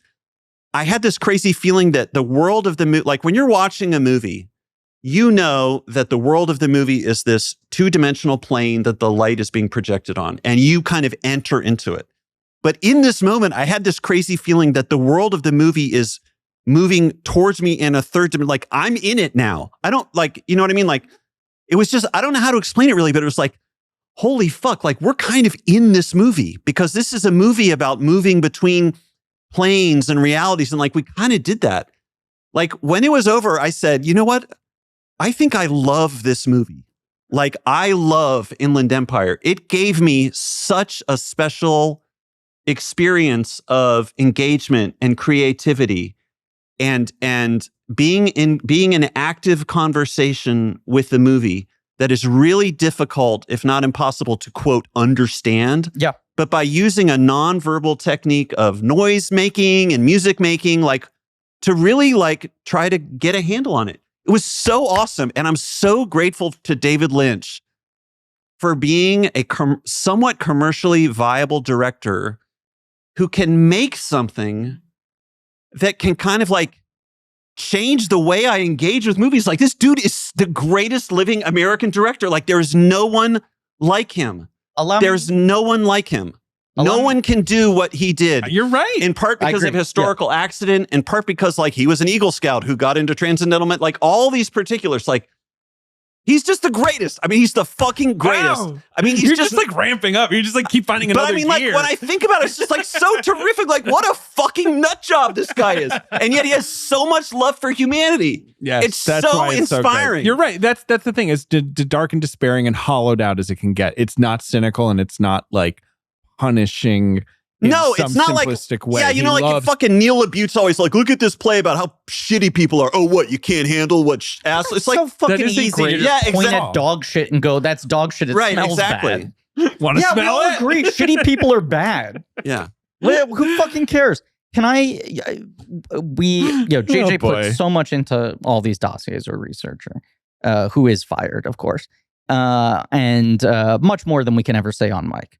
And in our Elephant Man episode, which was 15 years ago, I think approximately, there was a quote that has really stuck with me that I forgot to bring up in the episode. And I've been like, when is there going to be a relevant time for me to bring this back? What's the quote? But it's stuck in my craw. I have it pulled it up here, and it feels your manifesto you just went on feels like the perfect on-ramp to this. Okay. And then I have a quote. You talk about him being a semi-commercial artist, right? Right. The man who largely like helps him transition to that state is Mel Brooks. Yes. A guy who also this is such a great story. Then takes his name off of the movie because he's like, I don't want people to get the wrong expectation. Right. Yeah. But his famous tale of like Stuart Cornfeld showing him Eraserhead as like, you want to see the weirdest shit I've ever seen in my life. And then Mel Brooks is like, this is a real filmmaker. This isn't some guy making some weird gonzo thing. There's like a real filmmaker here. He could make a studio movie. Right. And then the whole arc we've gone on. Obviously, it's not done. Next 4 weeks will be Twin Peaks: The Return, but this is his final feature film as of recording. Mel Brooks has this quote. He's from 2001, many, many years after Elephant Man, looking back on it. And he says, I felt I was dealing with a true artist with David Lynch. I felt that he was as close to the phenomenon of life and why we're here and why we have to die as any artist I've ever met. Perfect. Yeah. It's perfect. It is such a simple, direct statement for a guy who is often seen as so hard to parse, and we're all going to spend decades trying to untangle the webs. But I just think like fucking Brooks hit the bullseye there. And that's what he identified in watching his first film and working with him on his second film. And two very different movies in a lot of ways and similar in other ways. But like, in a way, that's kind of what all of his fucking movies are about. It is why you cannot totally crack them, because he's making movies about these unanswerable questions that fundamentally kind of don't make sense. That kind of fundamentally are absurd. Yeah, and I think his keys. I don't know why you guys won't. Well, that's what it's about. You just have to. It's just like with life. You just have to sit with it and react to it and try your best. You know, it's like the Eagle Scout way. You know, it's like Mel Brooks' other great line was, "He's like Jimmy Stewart from Mars." Yeah, yeah, I love that. That's right, Jimmy Stewart from Mars. So when we were done watching the movie and packing up our gear and everything and just like marveling at it, like that was so fun. Like we got to do this. Like we should come up with a list of other movies that we can like do this type of engagement with this live scoring. Big Mama's House and the Clumps or the Crumps or whatever it's called. Crumps would be good. We were thinking like, who are the other like who are the other David Lynches? Like who else can do this? And it's like, well, obviously no one is like David Lynch, right? He's one of a kind. Walt Becker. But I was thinking about like other artists who just have this fully realized vision. And the person I thought of was the French-American artist Louise Bourgeois. You guys know her? Of course, yes. She's famous for these huge metal sculptures of spiders. She loves a big old spider. They have the movie at Enemy uses them, sort of imagery like that. Yeah. She died in her late 90s, and I was really struck with the comparison. So I never really liked her stuff. It's like she was an iconic 20th century feminist artist. She made a lot of sculptures that are like about being embodied, and they have like protuberances and all kinds of growths and stuff. And she uses like sometimes untraditional sculptural materials, and it's like feels really intimate and really kind of like icky, a lot of it. But she worked in all different types of media. So once I was in DC, and the Corcoran Gallery was having a lifetime retrospective of Louise Bourgeois. It was like, I don't know, 7 decades of her artwork. It was like a true lifetime, because she was in her 90s at that point. My friend and I were like, all right, let's go check it out, see what it is. Room after room of these artifacts of someone expressing all this inchoate, deep, deep stuff through art, through drawing, through prints, through sculptures, through things that look like they could have been sets or props in a David Lynch movie.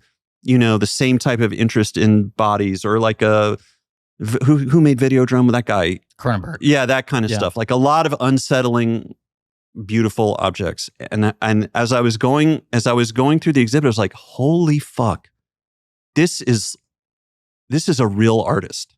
This is someone who lived their life and truly expressed it. I mean, you're asking who else fits into that bucket. The very few American artists we could describe that way. And I got one top of my head. Who's that? Ben Hosley is pointing at that. You got that Louise Bourgeois stuff? I feel that Ben is as close to the phenomenon of life and why we're here and why we have to die as any artist I've ever met. Wow. That's a huge compliment. And you have a similar commitment to. You said who else would point a stick with a ball at a painting? Ben would do that. I would do that. You bury a pair of pants in the dirt for 20 years. Wasn't that your business model? Yeah. Yeah. That's one of the things I'm doing in LA. Burying pants or digging them up? Burying them. Nice. The amount of projects that Ben has done that might never be released, that he kind of does for himself. That's the way to do it, man. Secret projects. So let me finish this story. So we go through this whole exhibit. It's truly like an artist's life work. Someone that I had never really engaged with because it made me uncomfortable. And by the end of it, I'm like, this is terrific. Like what she did is like heroic. And then at the end, the thing that really put it over the edge, and I think this quote is almost like, could be like a capstone to David Lynch's career. She had a little piece of embroidery. It was like a vintage handkerchief, like a cotton handkerchief with like a blue border or like a light blue pattern. It was very old, and she had embroidered text on it in light blue and all capital letters. Remember, I'm seeing this after I've just walked through a life's work of like really wrenching stuff, right? Someone really seeking to express themselves, explain the world to themselves, all this kind of stuff. on this little handkerchief she'd embroidered, "I've been to hell and back. And let me tell you, it was wonderful." Tears flowing from my eyes, like, holy shit. What an artist. What an artist. And I really do feel like David Lynch has a lot of that energy, especially in this movie. Right? Yeah. It's just like so awesome. It's this so is the purest inspiring. process film. Yeah. It's just great. Yeah, I agree. It's just great. Thank you for being here. Thanks for having me back. It was great to see you guys. I just like the fact that you'd only seen this movie once and throwing you the Lynch list and you saying, yeah, why not Inland Empire, gave you the opportunity to have this experience. No, I thank you guys. No, I mean, I should thank fishing you for that. It just feels it's true. It was nice. It was nice to because of all the movies that I've come on to talk about, this is the one where I hadn't seen it in a long time and I wasn't sure I loved it. Like those other movies that we've talked about, like I really love all those movies. They're terrific, you know? And this one, I just remembered the memory of like, that was a total cinematic experience the first time I saw it. And so I'm really happy that I got to come back and then have this other total cinematic experience that I think is honestly going to like kind of change the way I engage with movies going forward. So thank you to you guys. Can you remind me the date you saw this film? March 10th, 2007. Oh, on Exhibit B? Was March 10th, 2007? I saw it on March 10th, 2007. 3 days later, I saw The Lives of Others. Good movie. Yep. 310 to... We didn't even talk about the remake of 310 to Yuma. Solid Another failure. absolute banger. Yeah. Yep. Ah, Mangold's best. Secretly a Western, though. We are so excited to say that this week's box office game is brought to you by our friends at Regal. With the Regal Unlimited program, it's an all-you-can-watch movie subscription pass that pays for itself in just 2 visits. See any standard 2D movie anytime with no blackout dates or restrictions. Here's what you should do. Follow the link in the show notes or go to the Regal app, click the Unlimited banner, and then follow the instructions to sign up and enter promo code BLANKCHECK when prompted to receive your 10% discount on your first 3 months. So we've done the box office game for Inland Empire before. It's the weekend the holiday came out. Oh, wild. Well, it's been a while. I wouldn't remember this. But we could also do that weekend. Oh, March 10th? Well, I won't play because I'm looking at all of the movies right here. I would do either. I genuinely don't think. All right. Well, here's the opening weekend. Of course, Inland Empire opens on a couple screens. So it's not in the top. It opens on 3 screens. Yes, in fact. But number 1 at the box office is not The Holiday, but it is a new film. It is a kind of amazing action historical epic directed by a guy who's good at that kind of thing, but also has a couple of behavioral It's a Ridley issues. Scott? No, he's got behavioral issues. He's done a couple of bad things in his life. I don't know why I'm doing this voice to describe the actions of a sort of an awful guy. He's done a couple bad things in his life. Huh. Had some bad opinions and also just sort of, been a bad person. Yeah, it's 2006. Yeah, Christmas time. It's December. It's Christmas time. It's historical epic, you said? Yep. Oh, it is the very good film called Apocalypto. Yes, Mel Gibson's Apocalypto. Wow, look the at that. Mayan, Nice. sort of adventure Was drama. that you doing Mel Gibson? Was that what that voice was? It's just like that thing where it's like, how am I supposed to talk about? He's doing this is the voice we affect when we talk The bad about Mel guy Gibson. voice. Yeah. A film also that we all like this movie. Yeah, the movie's, in my opinion, kind of excellent. Tremendous. Ben, you're a fan of Apocalypto, right? I remember you've talked about it in the past. I wouldn't say a fan, but I like that film. Number 2 at the box office is Did you want more? No, is an animated film we've covered. It's an animated film we've covered. Is it? It's not a Zemeckis. No. And it's not Musker Clements. No. And it's not a Selick. No. It's not a Bird. No. It's a guy who makes live action and animated films. Sure. Oh, is it the motion picture Happy Feet? It's Happy Feet. It's Happy George Feet. Miller's Happy Feet. Tappa, tappa, tappa. Wow. Dancing Penguin movie. I've never seen that. Is that good? It's good. Yeah, I kind of prefer Happy Feet too. I was going to say your shit would be Happy Feet too.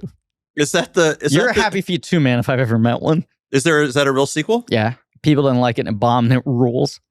Is that the last movie he made before he made Mad Max Fury Road? Happy Feet 2 was. Happy Feet 1 was such a success that they were like, we will let you make your Mad Max film if you make us a Happy Feet sequel. Seriously, that's what it was? And then Happy Feet 2 bombs. It's one of the wildest drop-offs in box office from one movie to another. And Happy Feet won Best Animated Film. He gets an Oscar. And everyone's like, oh, God, we're stuck making this Mad Max movie with him. And then he delivers the best movie ever made. Wow. Holiday is number 3. Number 4 at the box office is a film featuring the character James Bond. That could be anything. It's a lot of options. It is Casino Royale. Yes. Yeah. And number 5, new this week and underperforming, although it will have major, decent legs. Okay. Not major legs, but we'll get Oscar major nominations. legs stand down.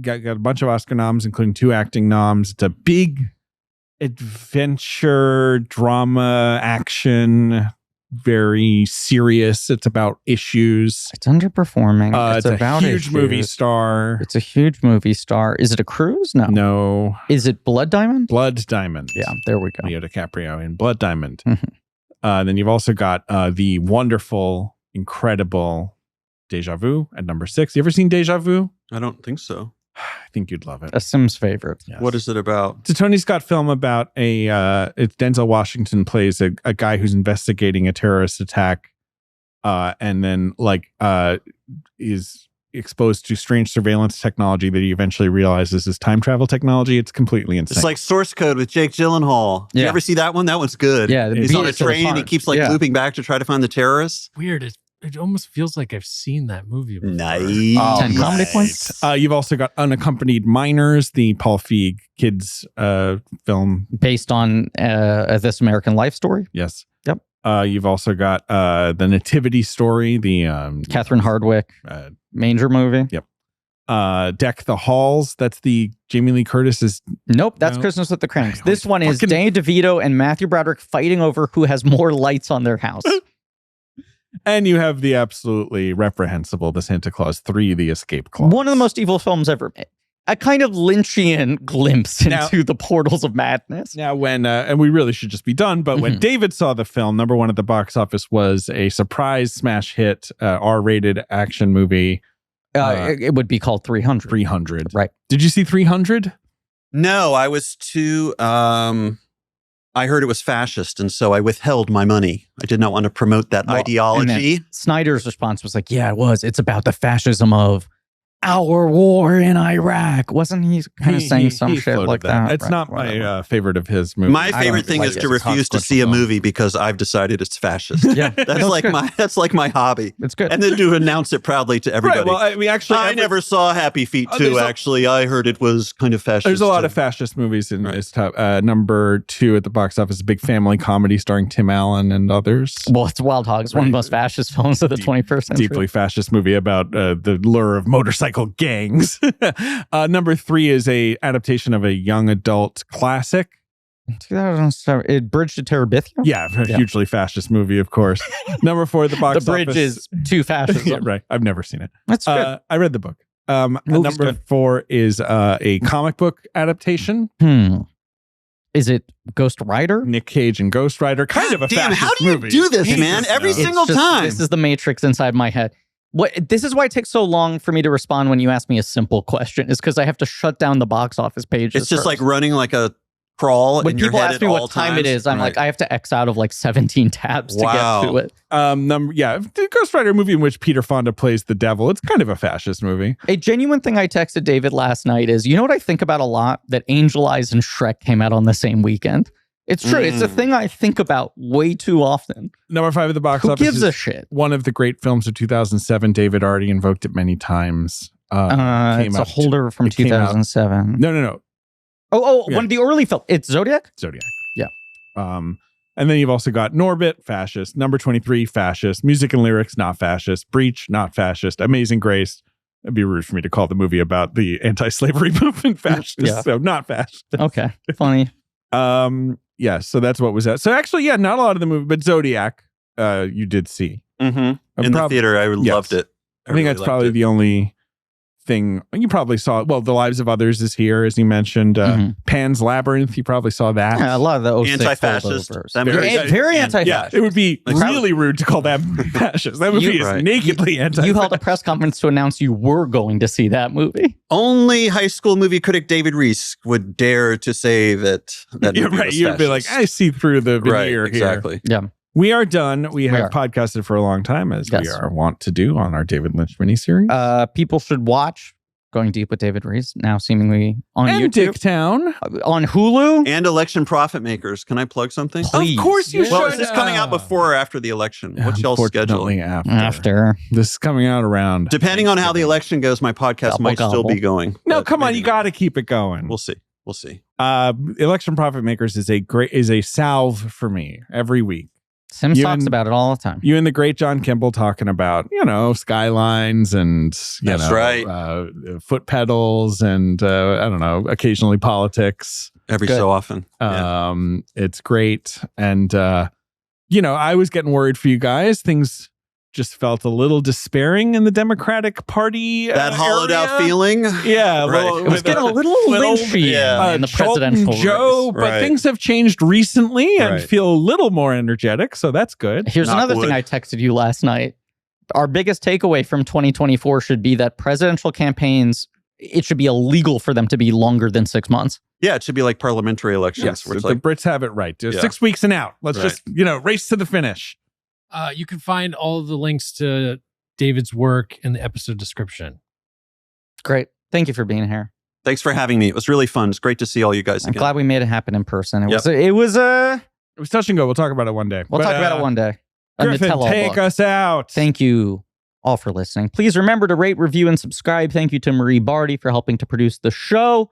Marie's going to be posting a bunch of images on our social that have been discussed in this episode. Great. And you know what? Hey, why not just get ahead of it and say, we're going to have a newsletter. It might even exist at this point. Hey, love it. Fucking state that intent on Mike. Yeah. Let's make it happen. Let's Babe Ruth it. Be the newsletter we want to see in the world. Thank you to AJ McKeon for editing the show. He's also our production coordinator. Thank you to JJ Birch for our research. Thank you to Joe Bow and Pat Reynolds for our artwork. Leigh Montgomery and the Great American Novel for our theme song. You can go to blankcheckpod.com for links to some real nerdy shit, including possibly our newsletter by this point in time. Tune in next week for the first chunk of Twin Peaks: The Return. Is that right? Yes, that's how we're finishing out the rest of the year. No, I know. I just couldn't remember if there was any other. I double checked. Unless some crazy. No, here got moved up. In fact, I know. So, I'm just saying, maybe unless Costner wants to sneak it in there. Yeah, right. That could happen. I suppose. We'll see what happens. But presumably next week, Twin Peaks: The Return, barreling straight into that to finish out Lynch with the end of 2024. Bye-bye. And as always, yes. And as always, bye-bye.